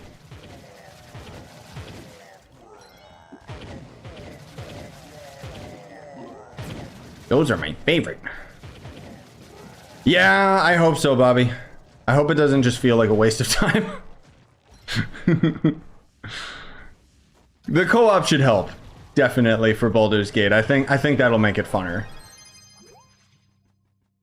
Oh my god, guys. Okay, what is it? Cheerful. Wait, there's a lot of things called cheerful. Apparently not that mount, though. Okay. Let's see. Well, I'm missing quite a few Delve items. Are these finally, like, cheap enough? What? Really? Okay. Usually those are like 20 mil. Hell yeah. What about this one? Even that's not bad. Usually these are 50 mil. Why are there so many? What the hell? No, that's gonna hurt, but... Ow. This one's gonna be way too expensive, right? What is going on? Why are these... I mean, that's still really expensive for that, but... I got the flux and I'm gonna take advantage of it, man, because these are some of the rarest items in the game, and these are actually like affordable right now. Oh, that's still awful. Same price as Gonda, but whatever. Screw it. What about this one? You think people actually got that? No, they don't. Oh, that physically hurt me so much, dude. Whatever. Yeah, you want to know how I'm rich, Saris? Because I haven't spent my flux on all of those stupid things. Oh, that hurts so much. Well, at least now I can make a video about it, I guess. But I'm not gonna unlock them right now, because I'll unlock them in a video just to commemorate this moment. That should actually throw me into the 800 mastery as well. Hopefully, so I can get this stupid thing. Oh, dear God.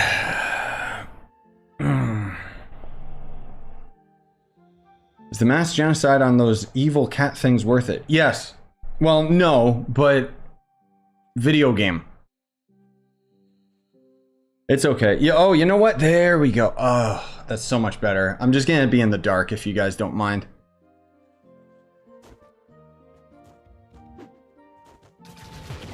One of those days where it's just, I feel like I'm in a tanning bed. Again, I'm fine with the gameplay. It's just, I like doing it in bursts, you know? And I'll say this. It would be a lot better if I didn't think, like, the problem is this is so RNG. I could be at this for like 7 hours and still not get it. Like, it's so bad. In fact, is it just...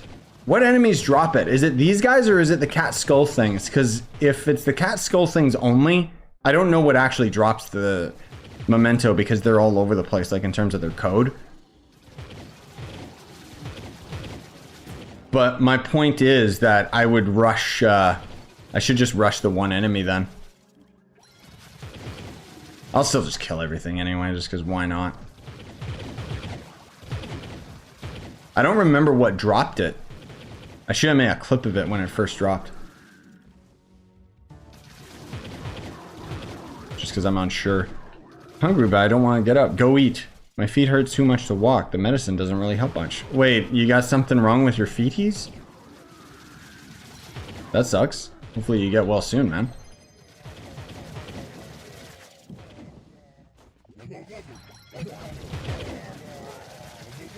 No, the boss chest isn't what drops the memento. I got it off of the enemies before. What are you talking about?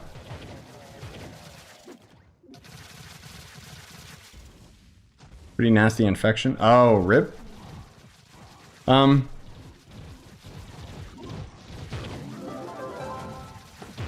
no, it's not the boss chest because I've gotten it off of the normal enemies. I just don't remember which enemy. And it doesn't say in the description. Which enemy is that?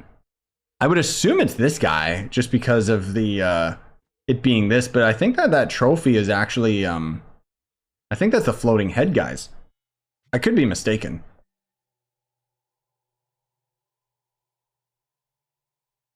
Yeah, I guess I'm stuck doing this all day.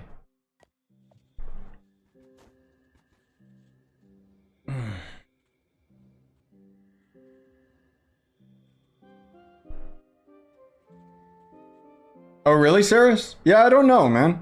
You might be right, but as far as I know, I've gotten it off of normal enemies. That might be, you might be talking about an event, but I'm not sure. Yeah, maybe.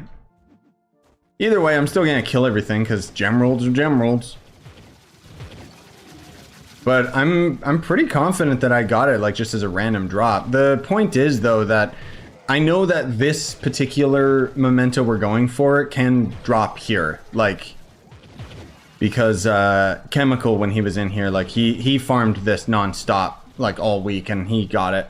So it's only a matter of time. I got the other one. I just don't remember, like, earlier when we got that memento. Was that from the chest or was that from an enemy? I wasn't really keeping track. I'll be honest, even though I have the item per hour tracker in the bottom right, I don't, like, pay attention to it.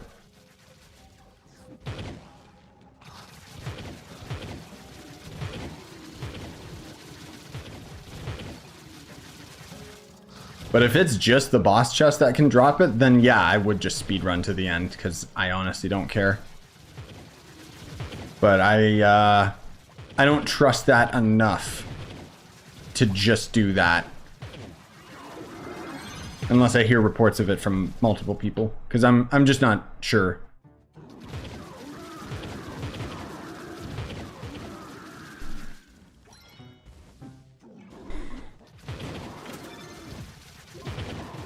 Yeah, I don't... Trophies are different though, like they go into your crafting inventory. So I don't know how you could mix up a trophy with a memento. Not saying somebody wouldn't, but...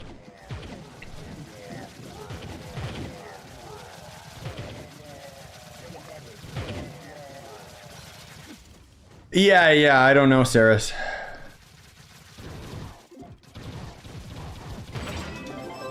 Oh my god.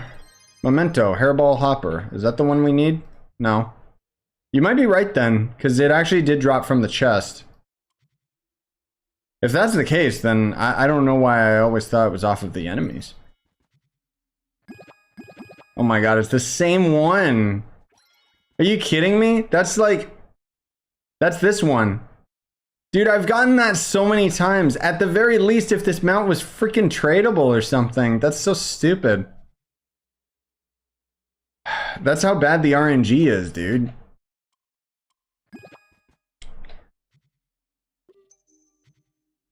You think you got yours from enemies, Flame? Yeah, I think so as well. Like, I'm pretty confident enemies just drop mementos. Either way, we'll just still kill everything anyway. Just because I don't want to take the risk.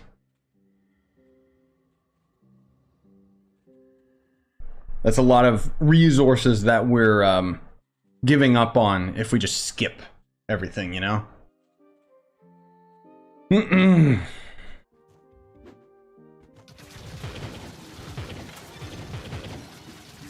Keep an eye out though, if you guys notice me get another memento, whether or not it drops from an enemy or not. Or if it only drops from the chest.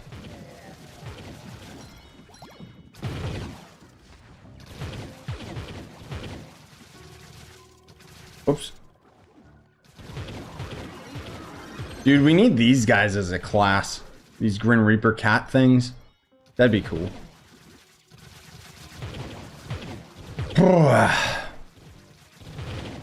I guess, you know what? We could do a piñata party after I get it, or if I get it. If I don't get it, then I'll just have to, like if I don't get it today, I'll just do another lengthy Trove stream like tomorrow or something.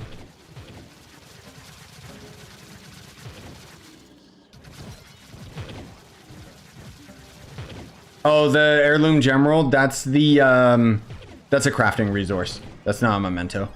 That does drop off of the enemies, I know that much. That's the one that you can buy for gemeralds. I still like how we haven't come across the merchant or anything. I mean, again, we might not, because he might just be stuck on a specific floor. Dude, speaking of floors, you want to know a game that probably nobody's ever heard of, which I think had a really, really good game loop, and could have actually been one of the earliest roguelikes, come to think of it. Azure Dream. Back on PS1, if I'm not mistaken. I think that that would be another design, like, gameplay loop that would work really well with Trove, where rather than with the delves and going as deep as possible, you're trying to ascend this tower and get as high as you can. Like what Shadow Towers should be. If they ever resurgence it. That'd be cool. Basically, like, the whole game was it was pretty cool because it was kind of like a Pokemon game where you'd like tame these you'd tame the creatures of the dungeon, like the enemies, and you basically would try to get as high as you can on the floors, and then obviously you couldn't get to the top without like grinding out and doing all the pet breeding and junk like that. But as you would advance, you would end up you know, making your town more expanded and so on and so forth. It was a pretty ahead of the time game. Oh, I saw a fourth guy trying to join in, sorry. Best way to farm crystal cores? Sundered Uplands 5 stars, right? Wait. No. Just geode 5 stars as far as I know. Unfortunately, there isn't a best way. You're just gonna have to farm like hundreds of thousands of dungeons. At the very least, log in every day and get the few 5 stars that give you the gold reward, because for whatever reason, just before the update went live, the devs thought, let's make it so that you can't get the gold reward like repetitively. Or repeatedly, whatever words. My brain is turning into mush as I do this. But that was such a harebrained decision, because back in the day when the 5-star dungeons were first being added into the game on the test server, you were actually able to get the gold reward of crystalline cores over and over, and then they nerfed it last second to gaslight us into buying the caches out of the cash shop. And then I think they removed those caches at one point, and then they added them back in, and it was just, what? But that was that. I don't know if that was Game Ago or if that was Tryon. Don't remember.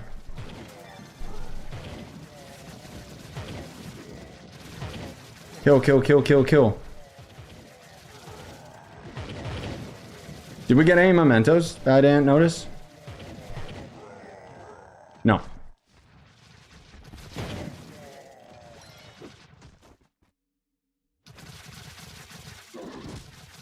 Yo, yo, yo, yo, yo, stand still, idiot.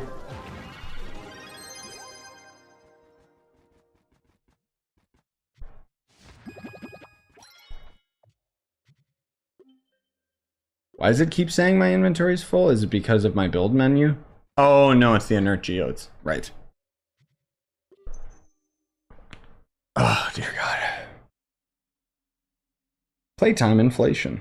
Every dev wants this, sadly. It's a cheap tactic for free-to-play games. Yes, I agree. Wayfinder is guilty of it as well. They got an insane amount of padded content. Which is why I'm not rushing it. Oops, sorry, Myler. I thought that was everybody. If you whisper me, I can just invite you. 50 off from upgrading. Oh god, yup. So you gotta do 55 stars, bro. Now imagine crafting the Cosmic Dragon.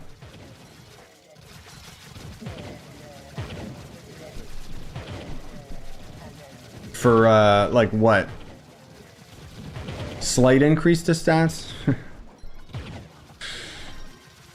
Ugh.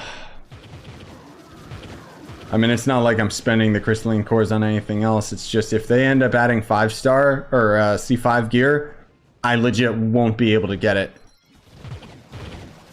Because I haven't been grinding any 5 stars like since. So I'm sure my crystalline cores are still super duper low. And I mean, let's be real, who cares about C5 if they ever added it? I would still eventually get it, but it's just like, dude, that I genuinely think that C5 would be a mistake and a lot of people would quit. Because they would kind of just read the writing on the wall and just be like, oh, so it's, you know, that's all they're gonna do is just keep inflating the, inflate the gear numbers, you know, not actually have it impact the game in a meaningful way. Now, if we could just craft up to C5 gear, okay, cool. But I think it would be better if they just had a new tier of gear altogether. And it should still be craftable from C4 or something. There's this game that I played long time ago. It was one of the first MMOs called Nexus TK, Nexus the Kingdom of the Wind or something. It was actually Nexon's first game, and then they eventually sold it to another company, and now the game sucks. But they had this really cool, like I really liked the progression in the game, and as they added new content, like it was so good the way that they designed that game. Very ahead of its time. A lot of games don't take advantage of those kinds of mechanics, but basically the point I'm getting at is they had a there was this armor that you could craft, right? You'd get to a certain level with your character, and then you could craft star armor, and then eventually as you got stronger you could finally you'd unlock the ability to craft moon armor, and then sun armor, and then finally years and years and years after they added wind armor. And they knew that they couldn't just make it like the same old crap, so instead they made it so that you had to go through this insane gauntlet of a quest line just to end up getting it. And it was worth it, obviously, because, you know, the wind armor was like the best armor in the game, and it also like looked really cool as well. And I think that that's something that Trove could stand to do. Not their typical wild, you know, goose chase quests that they have in this game where it's like, oh, go and find these colors in the specific dungeon or something stupid. I think it'd be cool if they made it so that you had to do like a specific set of very difficult tasks that wasn't just reliant on RNG, wasn't reliant on wasn't reliant on RNG, wasn't reliant on resources and crap that you could buy out of the cash shop that would eventually end up upgrading your gear to whatever would be the next, you know, stellar whatever gear. I think the other thing too that kind of sucks with Trove is because there's so many cosmetics, they don't really get to have classes, like a class's visual progression change. You know, like there's your first leveled costumes, sure, and that's cool, and I appreciate that they actually have those in the game. But I think that that's something that they, I don't know, could experiment with, where it's like, oh, well, when you get C5 gear or whatever it is, it also unlocks a cosmetic set. And it just, you know, makes you look like really chonky and powerful or something. Just a little more like traditional MMO stuff, I feel, could go a long way in Trove. Especially because the devs are like obsessed with making this game anything but an MMO. You know, by like almost every time they add stuff, it's like it's untradeable and, you know, all this other crap. And it's like, you know, it's like this is a game where we're playing with other people, but we barely get to actually like interact with them in a meaningful way.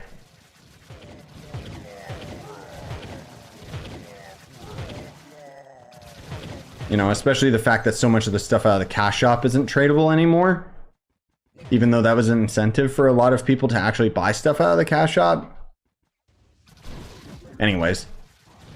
This is what happens, man, when we start getting to the bottom of the barrel in terms of content, is start theorizing and speculating about all these things woulda, coulda, shoulda been, you know? Ugh. I don't think we're gonna get it today. Like, if I'm being perfectly honest, we're going through so many of these stupid portals and it ain't happening, man.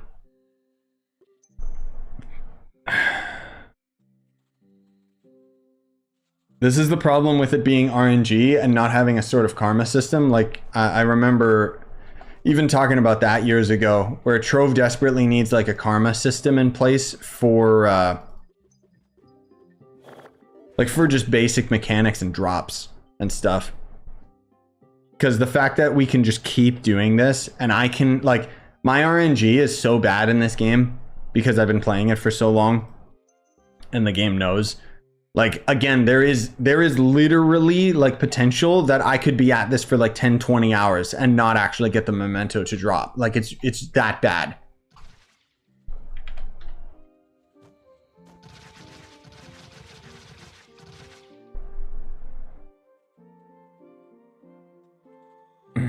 And that's kind of the worst aspect of Trove, is because it's so RNG, you know, like there's people that play this game for like years and years and years and they never get a Gonda. Well, they're never going to get one, like trying to get it to drop, you know what I mean?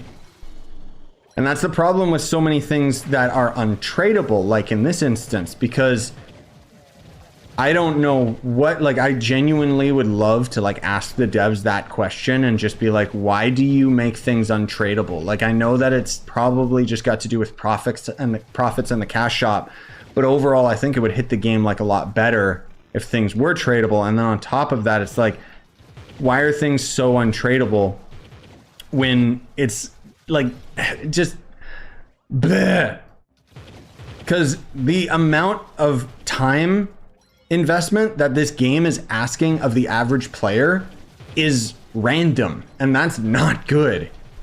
That's why so many people like come to the game and quit, or like just, you know, take off after a while, because, you know, because we could be at this for like hours and hours and hours and hours and hours and still never get the item that I need to drop because it's too specific and the RNG is like just that bad. And because the item's not tradable, like that's the problem, is I have to keep grinding. I have to just put in the amount of time to finally have the numbers go in my favor. And that's not fun. You know, I don't feel like I'm earning it or anything like that. It's just a matter of RNG. It's the same as people that get permatorches right away versus the average player, which takes like 300 to 400 Leviathans. And it's like, that's not fun. That's, you know...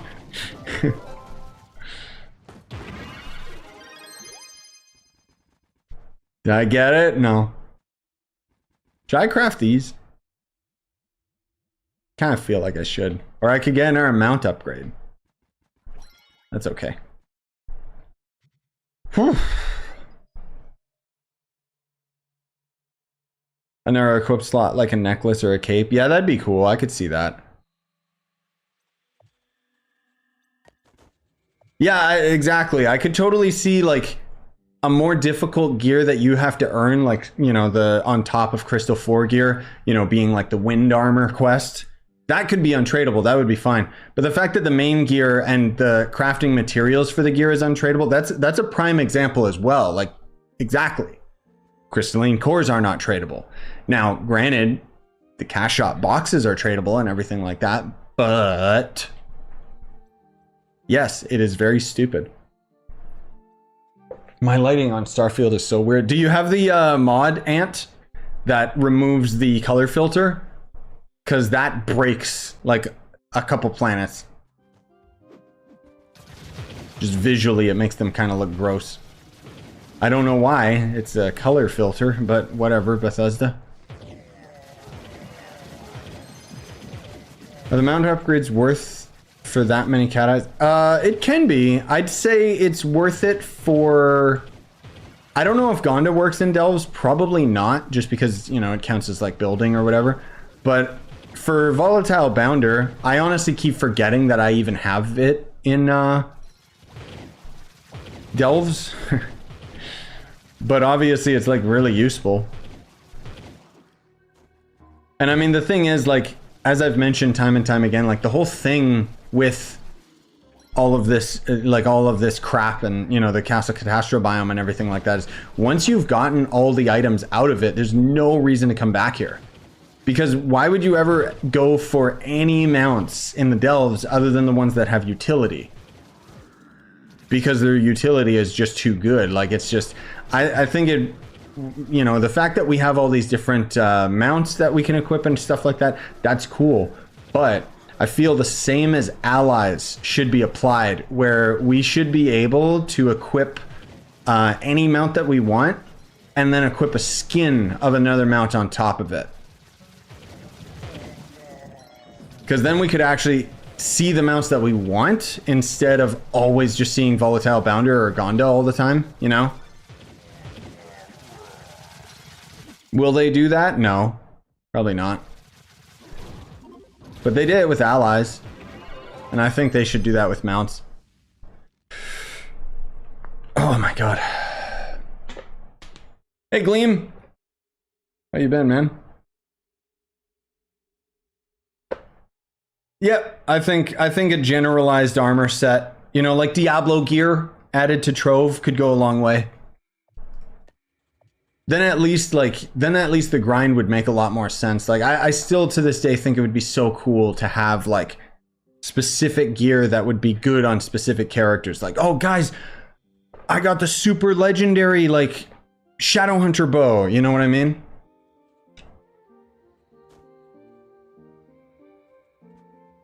Or, oh man, I just need to get the rare necklace for my Shadowhunter, and then I've got the full set.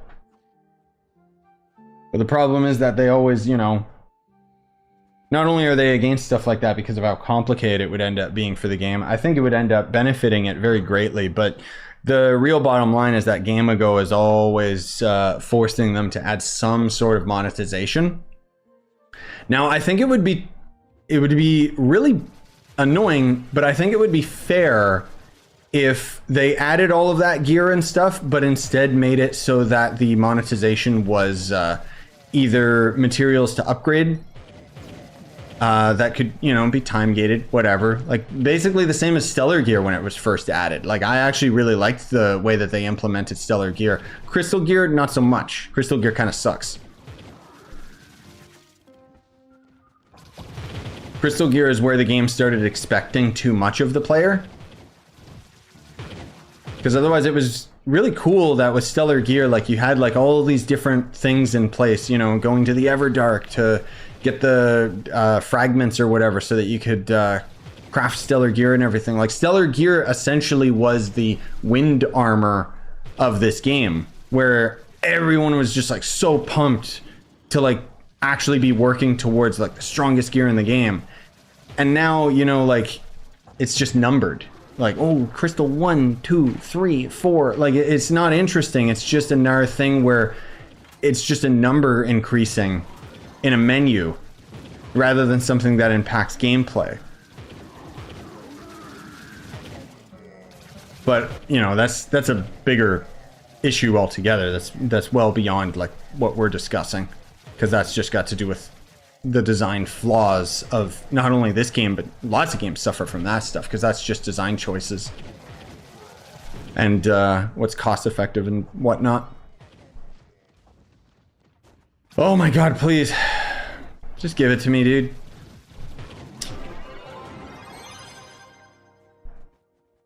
Loser.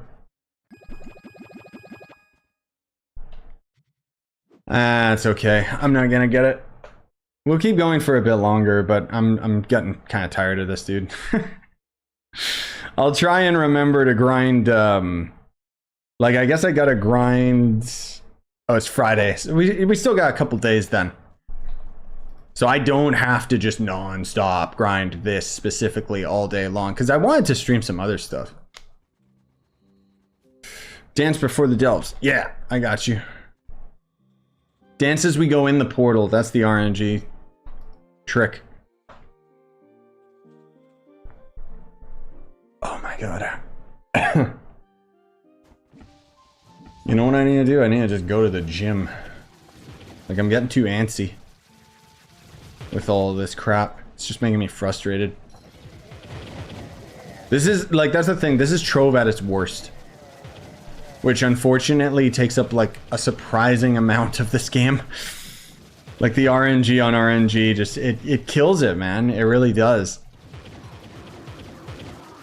Like, the thing is, I've been exclusively doing these delves on streams only. And the main reason I'm doing that is because once I actually get this item, I'm going to be able to calculate, like, based on my streams, how long it took me. And I mean, it's pretty ridiculous. Like in Wayfinder, for example, the grind is actually still pretty reasonable. I mean, obviously that's an unfair comparison because the game is still in its early days.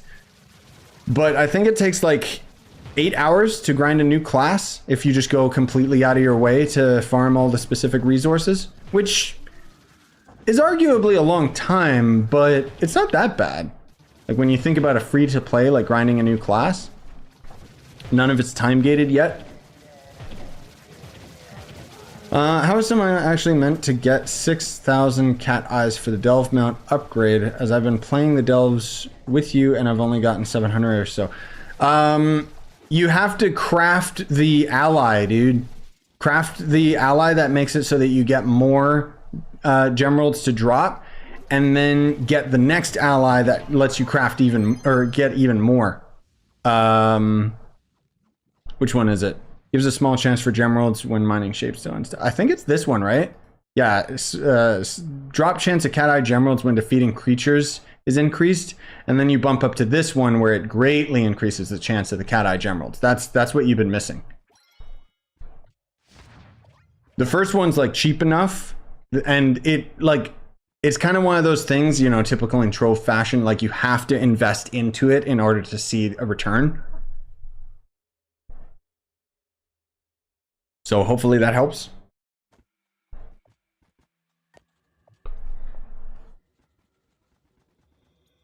The gemeralds are, I mean, most of all, like the thing is right now we're taking advantage of the fact that this is the most efficient this has ever possibly been, because we get to skip the other two floors. You know, same as with the fishing update, or fishing, you know, having double fishing speed. It's kind of like this, where it's like, I don't want to do this, but I have to. It's too efficient not to, you know? Like we're saving, we're doing this probably like 3 times faster, right? Because we're skipping a floor. So it's taking us whatever would be the way to calculate, like it's, what would that be? Like 33% or 75% faster or something? Because we're cutting out the 2 extra floors. I don't know how to calculate. Math is hard. Yeah, sure thing, Saris. Later, bud. Yeah, glad to help, Charlie. Hopefully that makes a difference. Because, yeah, I know the game's not really in your face about it too much, but you gotta read. I'm not very good at reading because, haha, YouTuber. I don't mean so good. Most of all, I just have no patience, so I just skip everything. I think that's what happens when you play video games for a living. You just... Alright, I get it. Go, go, go, go, go. I'm trying to create content. Go, go, go, go, go, go, go, you know? Oh, dear Lord.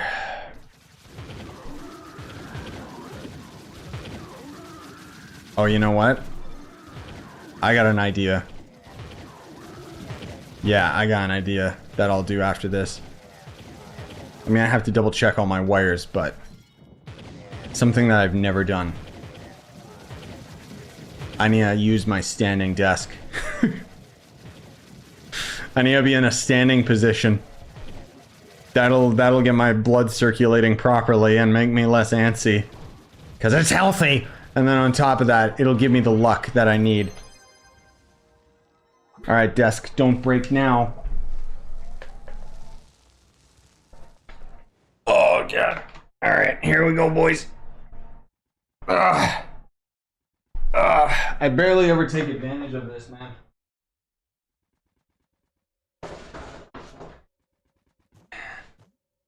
Especially on mouse and keyboard, because it's a lot harder. Well, not a lot harder. Hello, camera? Good lord. Like fading into obscurity. Like my channel. Sorry. That was a pretty negative joke. Now, half of my head is going to be cut off, yes, but that's okay.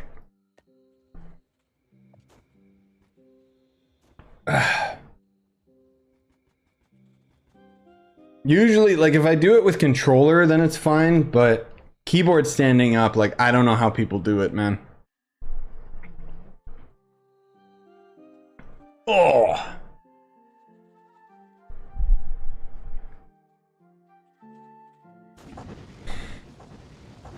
Come on, game. Just give me the luck.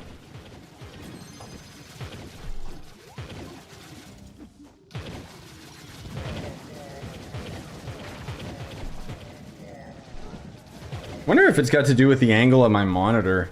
Because it just, I don't know, it's always like kind of uncomfortable. The only time I ever utilize the standing desk is when I'm doing VR stuff, which there's been no reason to play VR because VR games suck now. There has actually been a couple like kind of funny VR games that came out that I've been wanting to play, but then I check and it's like, oh, negative reviews. No surprise. Like there was a squad-based shooter that I was really looking forward to, and then in typical VR fashion, it's a port. Which basically means that you don't reload the gun with your VR hands. You press a button and then an animation plays in front of your face. Which might not seem like that big of a deal for normal games, but for VR it's pretty bad.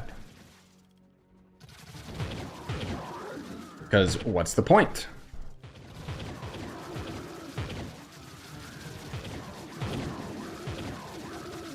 Dude, I wonder if I should do like...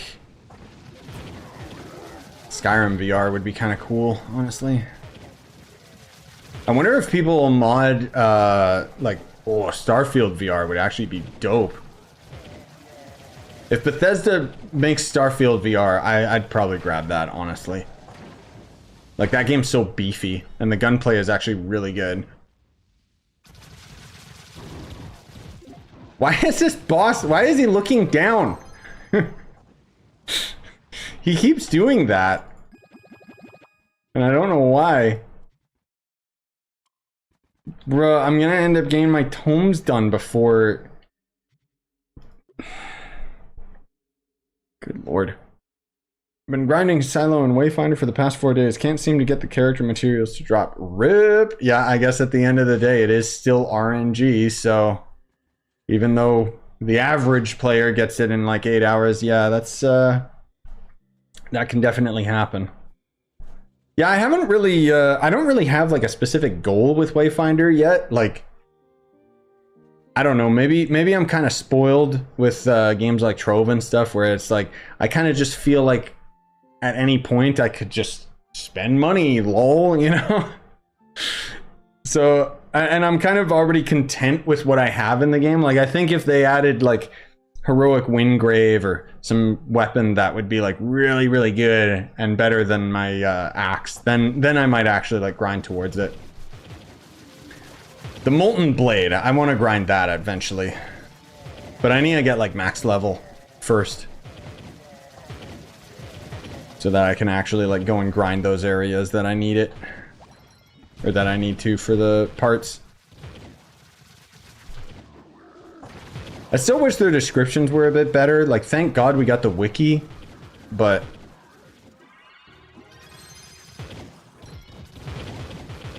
it's not very ideal.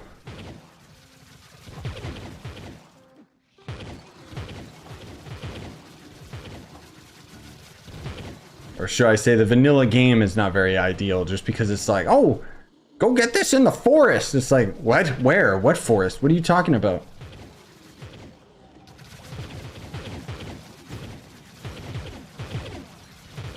Dude, I need to play this game with, like, joysticks. Like, not on a controller. Like a flight stick.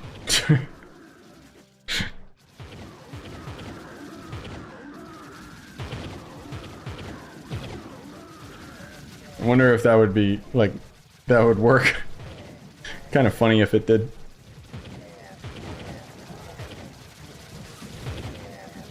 Dude, I was just thinking too, you know what Wayfinder desperately needs? Events. Like, I need events like Trove has, but in Wayfinder.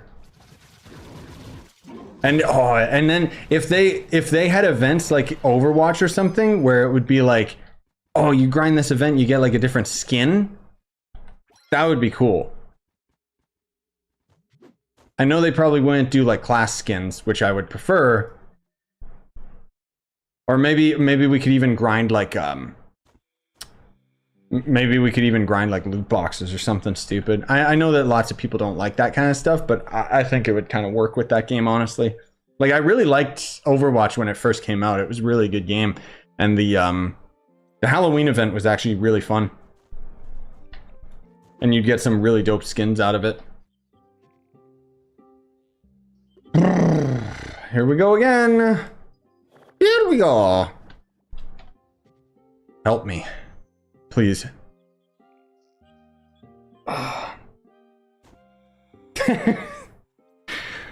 60. Do you have a tradable volatile bounder? Is that why? Because I'm gonna be real, dude. The player market can only go up to 50 mil. And I'm pretty confident that you don't see volatile bounder tradable there because people are selling it for more than 50 mil. Like, you'd probably have to use trade chat or something.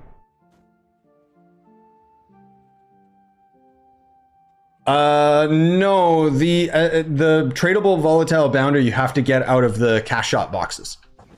The one that you craft is just for yourself. As far as I know, right?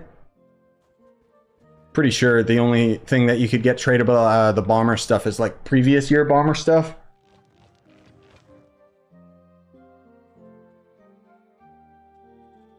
Because otherwise, no, that would be great if you could just craft it and trade it, bro. Yeah, exactly, Takumi. Like, weapon skins at the very least, I could totally see in Wayfinder. Because those are more generalized, and then they would only have to make, like, a skin for each of the weapons, which is basically a static object anyway.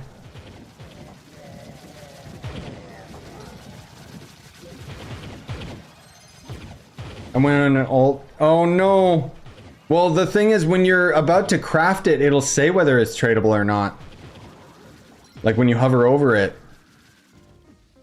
I might be mistaken, but if the craftable volatile was tradable, I'm pretty damn sure you would see like plenty of them on the market.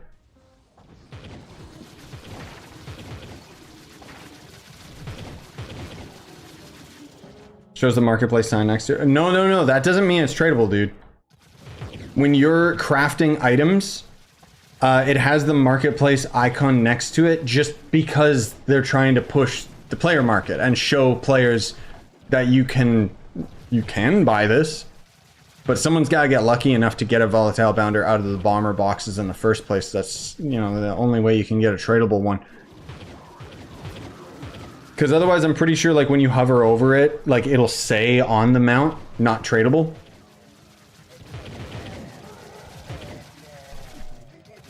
Because, yeah, at one point, I forget when that was. That was when they overhauled a lot of the stuff in the hub area. That's when they added the little icon to go to the market, which, you know, more things that push the player market the better, except for the fact that they added the taxes, which kind of defeats the whole purpose of the player market, but whatever, devs. Stay still, idiot. Bro, I'm standing. Come on, just give it to me.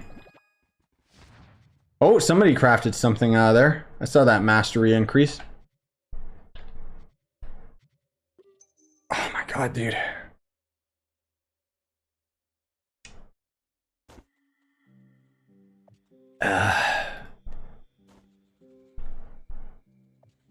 It does say cannot be traded. Yep. Rip. Yep, that's exactly why there's none on the market. Because somebody has to actually, like, bother spending money on the boxes in the first place. Oh, I figured that was you, Charlie. Nice. Yeah, make sure you craft Kennick. He's the main one that you need. Oh. I hate this, dude. I just don't have the patience for this crap anymore. Like, there's so many other things that I would rather be playing. Sorry, I don't mean to like be so negative about the whole thing. It's just grinding's grinding, but again, like, it's the fact that this is RNG. Like, that's what gets me.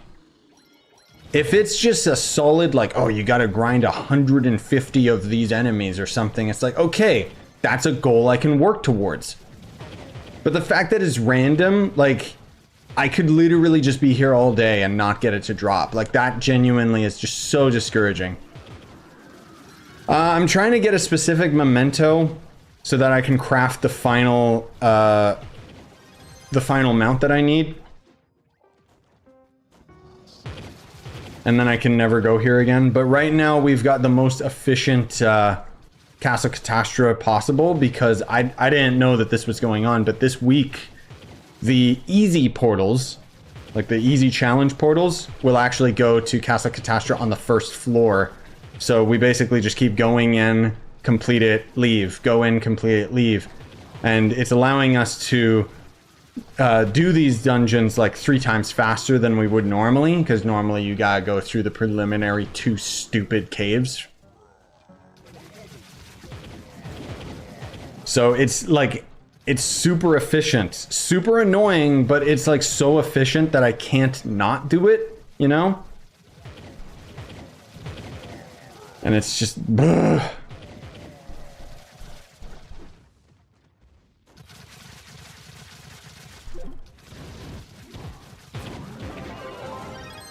Did I get it, you guys?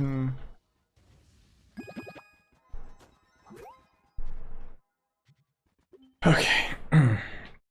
I'm in a dark cave in Minecraft with your stream in the background. I just hear all mob sounds that you defeat and it scares me. Ah, yes. Did that scare you too? Because I'm inside the cave. Is the Delver Downpour best cash shop way to get crystalline core? Is that what those boxes are called? The probably. Is it the more section? No, it's the... Wait. The hell are those boxes called? You're probably right. I don't remember what they're called. Or where they are, apparently.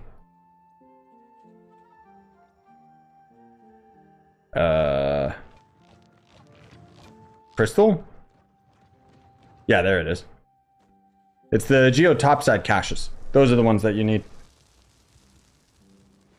Oh, you're asking about one of the new deals. Which one? Delver Downpour. Do I have that already? Is that why I don't see it? Probably. Yeah, I think it's a one-time purchase, in which case those packs are almost always worthwhile.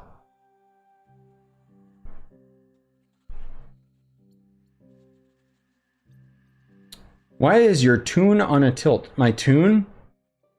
You mean my camera? I'm using my standing desk, so I don't have my face cam adjusted for me to be standing. So it just kind of cuts off the top of my head.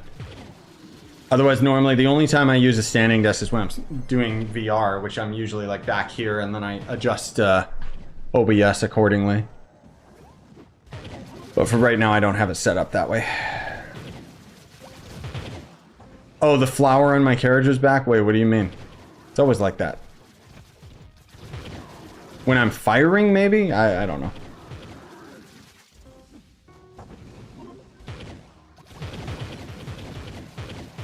Bruh, speaking of a flower, give me Mario Wonder, bro.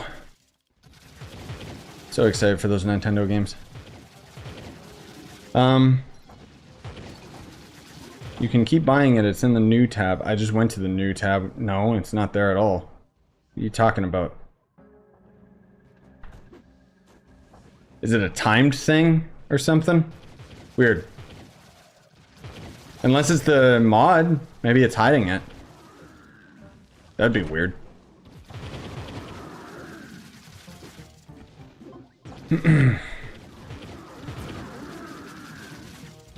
Oh, that's the deals section. That's not... Yeah, that's completely different. Oh, this pack. Yeah, no, this pack sucks. How much crystalline cores do you get? Oh, dear lord. Maybe that's the most efficient. I'd have to calculate it because I don't know what the odds... How many boxes do you get? So for this you get 33. The thing is, these are better because you have the gold box, which will end up giving you a guarantee of tradable costumes and junk. But yeah, as far as your crystalline core is concerned, this is probably your best bet. You're gonna have to spend a lot of money on it. But I mean, if you're gonna be spending money anyways, it's probably the most efficient, but I don't know. I didn't bother buying it. Because to me, it's... the Forge Fragment's not bad. The Nitro is useless. So are the Tentacles and the Pearls of Wisdom. 10 Golden Souls, okay. 10 Gold Watering Cans, that's stupid. Oh, they're tradable. Still stupid. And then 10k Glim. Wow. It's not like I can get that in 2 seconds.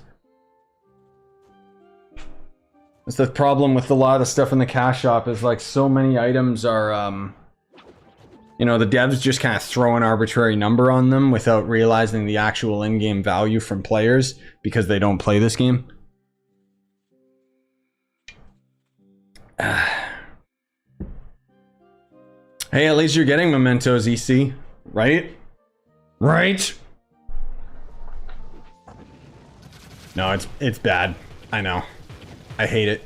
I hate mementos in general. Like, I wouldn't even go for this except it actually gives me like a mount. See, the thing is, for those of you that don't know, I actually got the memento, but there are some items in this game, or maybe I'm crazy and there's nothing that does that, but I always thought there was. There's some items in this game where you need to consume the memento. It's almost like you unlock it and then you're allowed to craft certain mounts and stuff like that, right?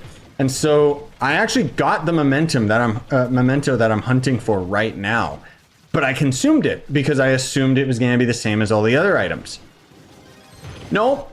You need to actually like use it as a crafting component, which is so stupid. At least like the whole thing is, I still would argue like what Trove could do to rectify the RNG is at the very least, give me fragments, bro. Like, even if they make it very, very specific, like, how about I only get fragments for the Castle Catastra by loot collecting other Castle Catastra mementos. And then I could use those fragments to force craft one of the items that I need. At the very least, then I would feel like I'm working towards something, you know? But that's the thing with this stupid game. Is it's just completely 100% random and the item's not tradable in any way, shape, or form. So I'm just having to do it myself and just grind and hope I get lucky. And then I've already gotten the, like I got the memento for this guy 4 times now, but I haven't gotten this one more than once. Like, because RNG, like that's just so frustrating, man.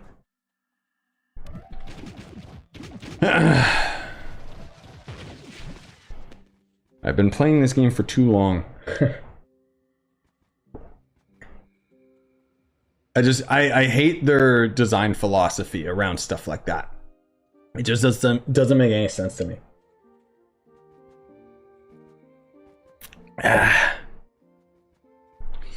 Was there one more? Or are we just going? Yeah, we're going. Thank you.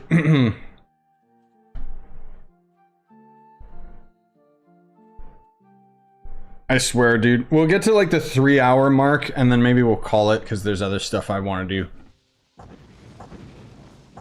Or maybe we'll just keep going. I don't know. What's the latest tune added? Tune? What tune? I don't know what you mean when you say tune. Like cartoon? I don't know. I don't watch TV. Oh, character. That'd be Solarian. Right, because you said you haven't played it in a while. Did you play when Bard was there? Because otherwise, yeah, there's Bard, and then Solarian was the most recent. Which is basically Shadowhunter's big brother.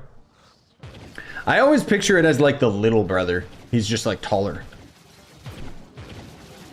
Just came back. What are these taxes? I know. Don't ask me. Yeah, there's taxes in the game now. Unfortunately, there's no skill to evade taxes. In real life and in this game.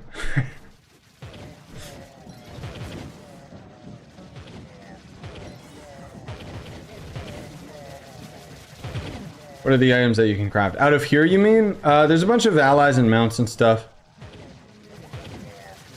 Main thing I'm going for is just that last mount, and then I'm done with this area and I never have to go here ever again. Because, welcome to Trove. Oh my god, dude.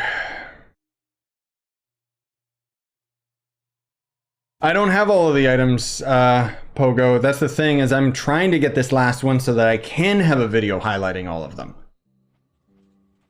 Otherwise, most of all, it's just allies that kind of help with the drops of the Gemerald stuff. And then the mounts are just mounts. Oh. But mastery is mastery, right? Yeah, sure thing, Flame.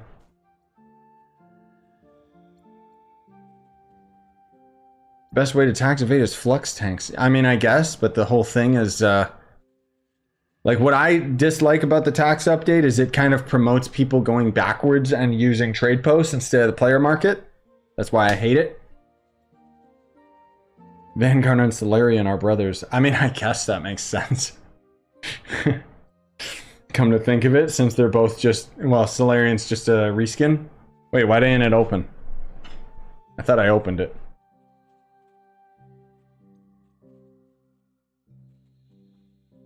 Okay.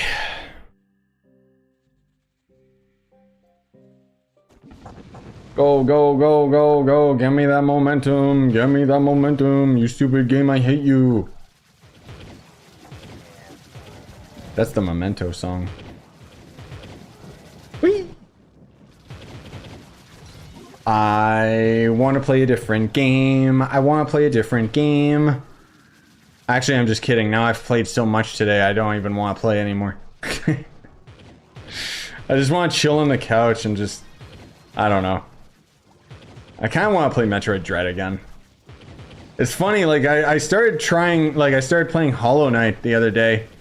And, I don't know, like...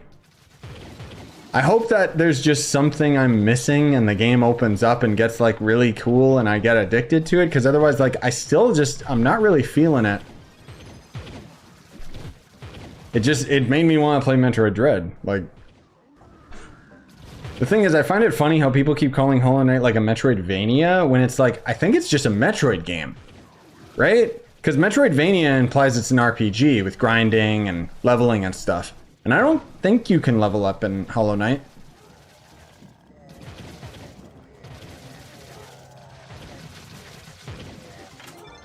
Where are you in it? In Hollow Knight, I'm only at the beginning. I didn't even fight the first boss. I couldn't find him.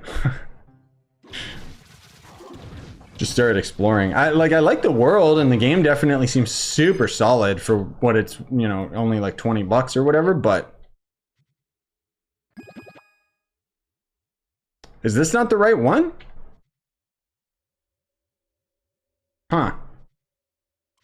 All right, well, lame.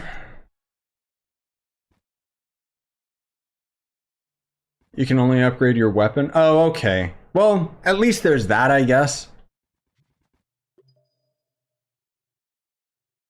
But yeah, like I just the reason I off-put Hollow Knight for so long is I don't like the whole bug thing. Like it's not really appealing to me. And the lack of color that the world has and everything. But I'm gonna stick with it. It's not like I'm gonna just, you know, play it for a little bit and just be like, I don't like it.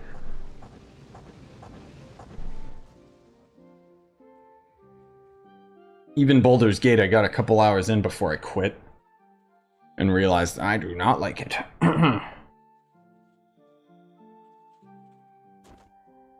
Second area is where it steps up. All right. Yeah, I'll keep at it. Like, I already recorded the first episode. It's gonna take a while before it comes out because timing. I basically want to stock up like a bunch of recordings and kind of get into a nice groove. But I've been really, really busy lately, you know, and then stuff like this happens where I'm busy with grinding this crap. And then there's Wayfinder, and then, you know, I'm enjoying Starfield even if the views are starting to go down on that. You know, I don't care. It's still a fun time. But I kind of feel like, okay, well, I could put Hollow Knight episode 1 out right now, but it would probably take me like multiple days before I could even get a chance to record the next one. So this is kind of like a sneak peek behind the scenes. Hey, this is what's going on. The other thing too is, like, when I read the total play time of the game, I got like really intimidated. Because it says it takes like 27 hours or something for the main quest. Now, even factoring in, I did an average calculation on a couple different games that I played based on the average playtime, and I complete games 25% faster. Because I guess those numbers are based on like either super casual or based on game journalists or something. I don't know. So it would probably only take me like 20 hours to get through Hollow Knight. But that's still a pretty daunting amount of time, especially when I consider like, okay, well, how long am I going to end up making these episodes? Like, what, 30 minutes each? Because that would still be like 40 episodes or something, you know? I don't know. These are just all the things that I was thinking of, and I just started getting more and more and more and more intimidated. Because that game, like, I kind of have to... There's a difference with the type of game Hollow Knight is, where I have to actively play it versus... a more reactive, I guess. Like for example, you know, the other game that's on my bucket list, Titanfall 2. That game is super easy because it's level based, you know, and it basically is just super linear. And so that would be very, very easy for me to make a series on, just because the whole idea of the game is just, well, carry your momentum all the way through, bang, you're done, you know. Hollow Knight, it's like, no, I have to like actively like, you know, learn the map, figure out what's going on, beat the bosses because they're like super hard and all that stuff. I mean, I don't know enough about the game yet to say. Maybe it'll become a lot less intimidating as I actually put more than an hour into it. But anyways, I'm just rambling about behind the scenes stuff. I know the name Flame, but I don't know if I ever played it.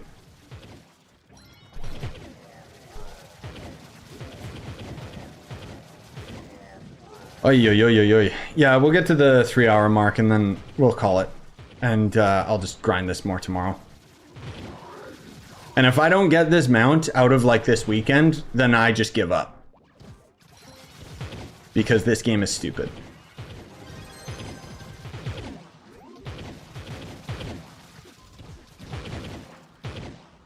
It's too RNG, man.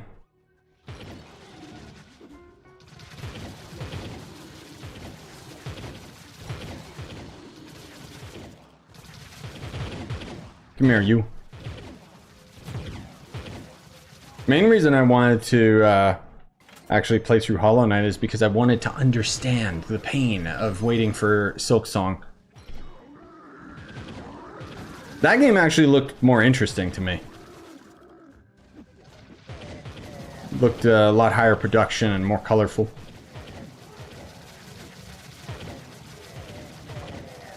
Hey, Samurai.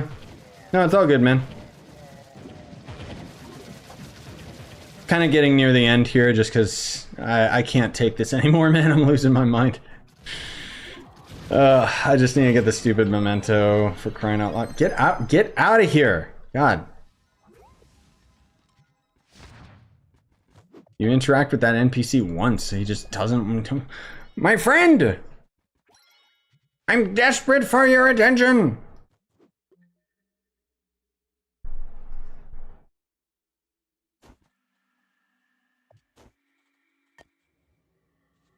Three-hour mark, or once we've used up all these portals, whichever one comes first. I can throw down some pins after this, but generally I wanted to throw them as a celebration, because, you know... Yeah, I tried the new Fortnite season for a little bit. It's cool, but it didn't really, like... I know it goes against the design philosophy of the game, but I'll just say that the game didn't really change enough from the last season or the season before that to get me interested in going back to it. Like, I played a couple rounds, and I mean, I still always have a blast whenever I'm playing it, but not enough that I wanted to, like, hardcore get back into it. I'm kind of low-key just waiting for the next map or something more interesting.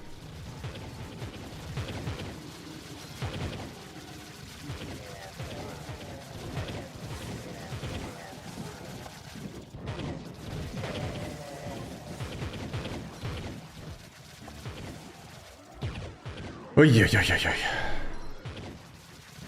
Guns are different but feel the same. Yeah, exactly. And some of them are too overpowered, and then other ones are just bad. It's the same game. Not that that's bad, you know, again, that's the design philosophy, of course. Don't change it. This is what works. But I feel like there's not enough wrinkles in the game right now to make it interesting. Every round kind of just plays out the exact same. Like, I was spoiled when I came back to the game when Zero Build was added and they had all the vehicles, because those made it really wrinkly, because it was very random, like what would happen, you know, someone could roll in on a tank or something. It was a lot of fun.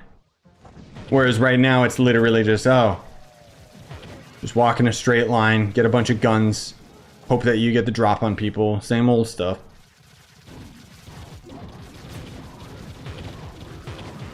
Still fun when I'm playing it, but come on, man, just give it to me. Woo! Sorry, I'm getting very frustrated with it.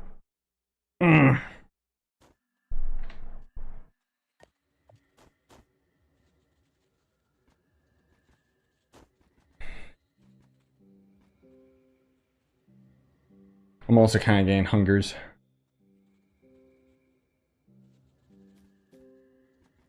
This map reminds me of Shadow Towers. Yes, exactly. That's why I like it. But I just wish that there was more to it than this.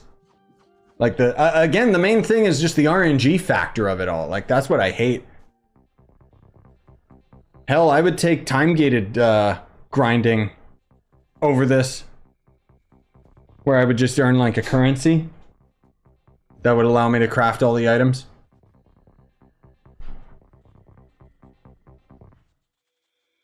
Yeah, Frog, I mean, just let me know when you're on. I can always invite you. Time is it for me? 5 in the PM. Good lord. Grinding this crap for 3 hours, dude.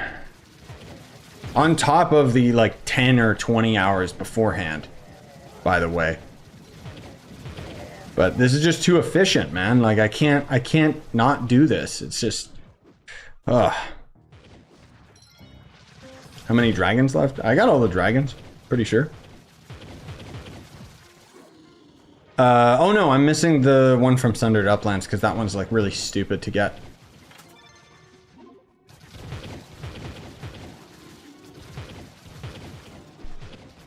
At least I'll have a whole bunch of cat-eye gemeralds after this, right? That I won't be able to use on like anything because the merchant never spawns.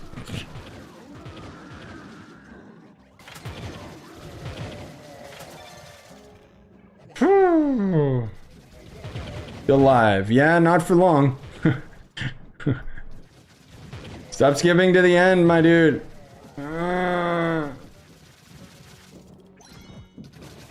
I didn't even realize we left like one enemy on here and there.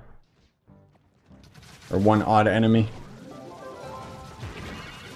Oh my god, do we get it? You guys, oh, we got it. Oh. Just kidding, no we didn't. This game sucks. I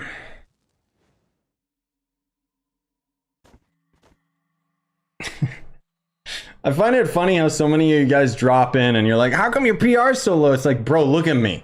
I'm not rocking my permatorch. I'm using Kennic specifically so that I can get the gemeralds. Like, I'm trying to farm something very, very specific right now. Ugh. Otherwise, yeah, I don't know what my PR is. Oh, hey, we got a full squad now. Nice, let's go. It's not gonna make this any faster or better. No, I'm using the Inert Geode banner. I know I don't really need to, but I mean, these enemies are so easy, it doesn't matter anyway. Like, I don't need damage. I don't even need the Inert Geode, honestly, because I'm not spending it faster than I'm earning it, but whatever. Do you think they would add the Cosmic Primal Dragon? They already did. What do you mean? I got plenty of videos already talking about it, bro. You're in luck. You just came back when they added, like, when they added this biome, they added the Cosmic Dragon, and it's terrible. Oh, this banner, it's just the Nitro banner. Or, sorry, Banner of the Geode Seeker. Not Nitro banner.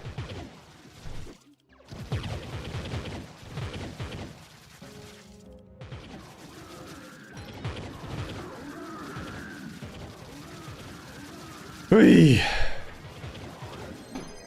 I know, puppies. They're going crazy because they need their walkies. I'll take you soon. Because the thing is, I could just keep grinding, but it's so RNG that eventually I'm just going to have to call it. Because otherwise I could just keep being here all day. And I've got, like, I got other things I got to do, bro. I have responsibilities. Bah. That said, I'll still probably, like, again, this is too efficient right now. So I'll probably be grinding this, like, tomorrow as well. Until I get this stupid thing done. My movement speed, 125. But then if I roll faster, of course. Jub, stop it.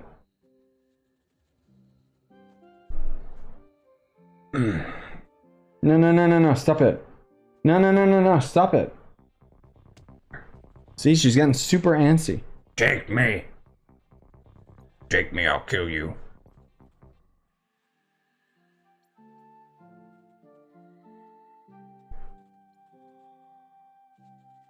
Alright, fine.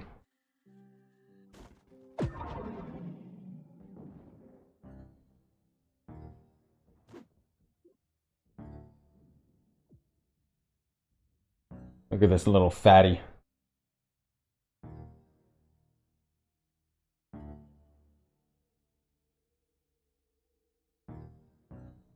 There. I posted it as a story on the Insta. So you can see what I'm dealing with while I'm streaming.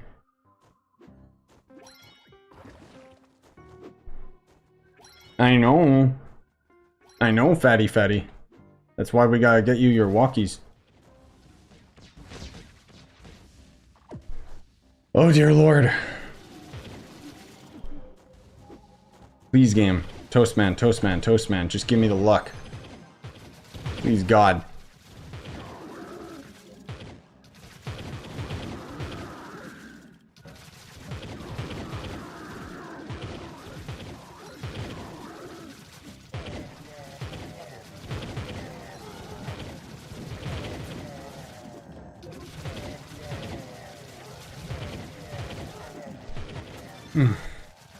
Later, MVD.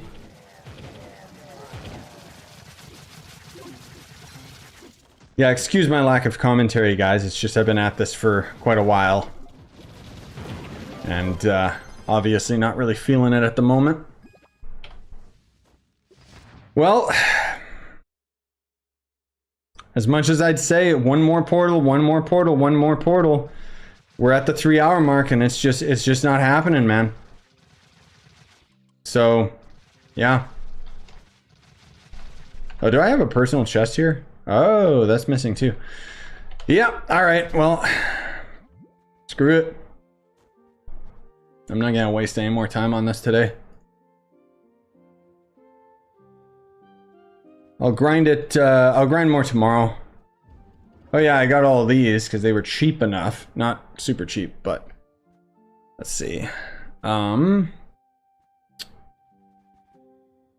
mean, I could do the mastery pins, but I don't care. Let's do 229 of these Garbo pins that nobody needs.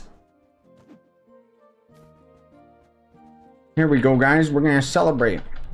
Hey, Multi. Ah, yes. No notification, gang. Let's get it.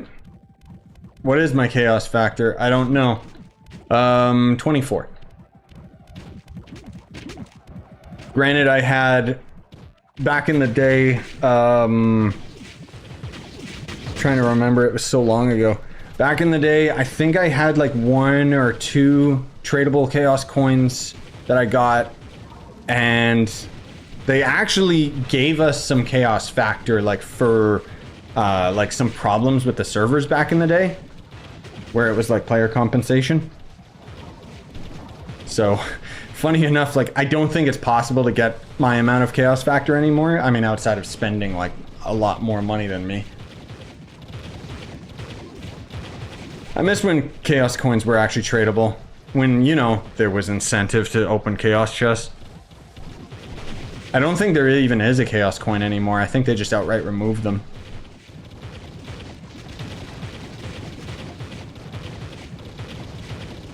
But yay, we're gonna celebrate the fact that I didn't get the item. Oh my god.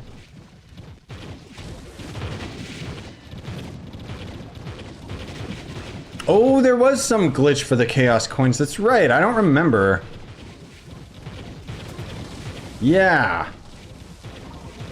I don't remember, but I think that a lot of people that took advantage of that got banned.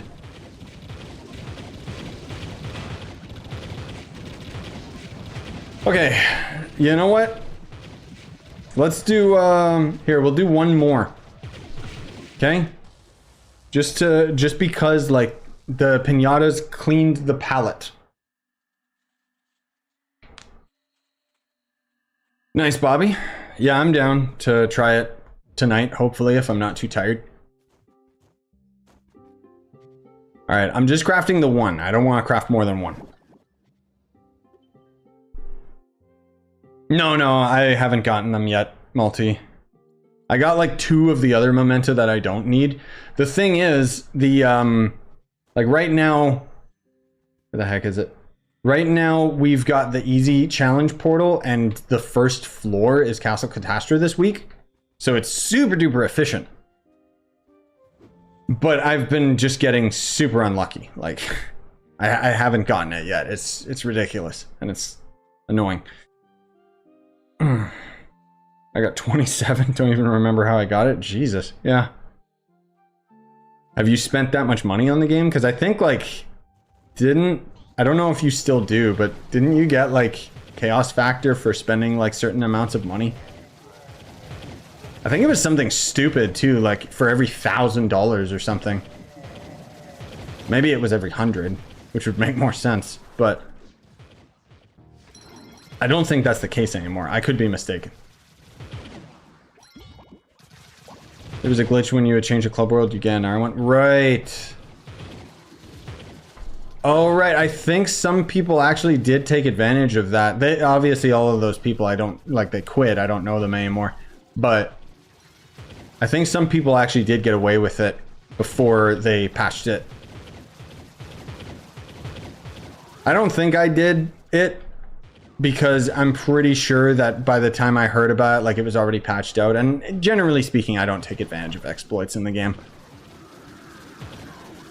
I think the only time I did was there was, God, I forget what it is. There was a specific bug with delves. I don't remember what it was or why it was like super efficient for farming crystal gear.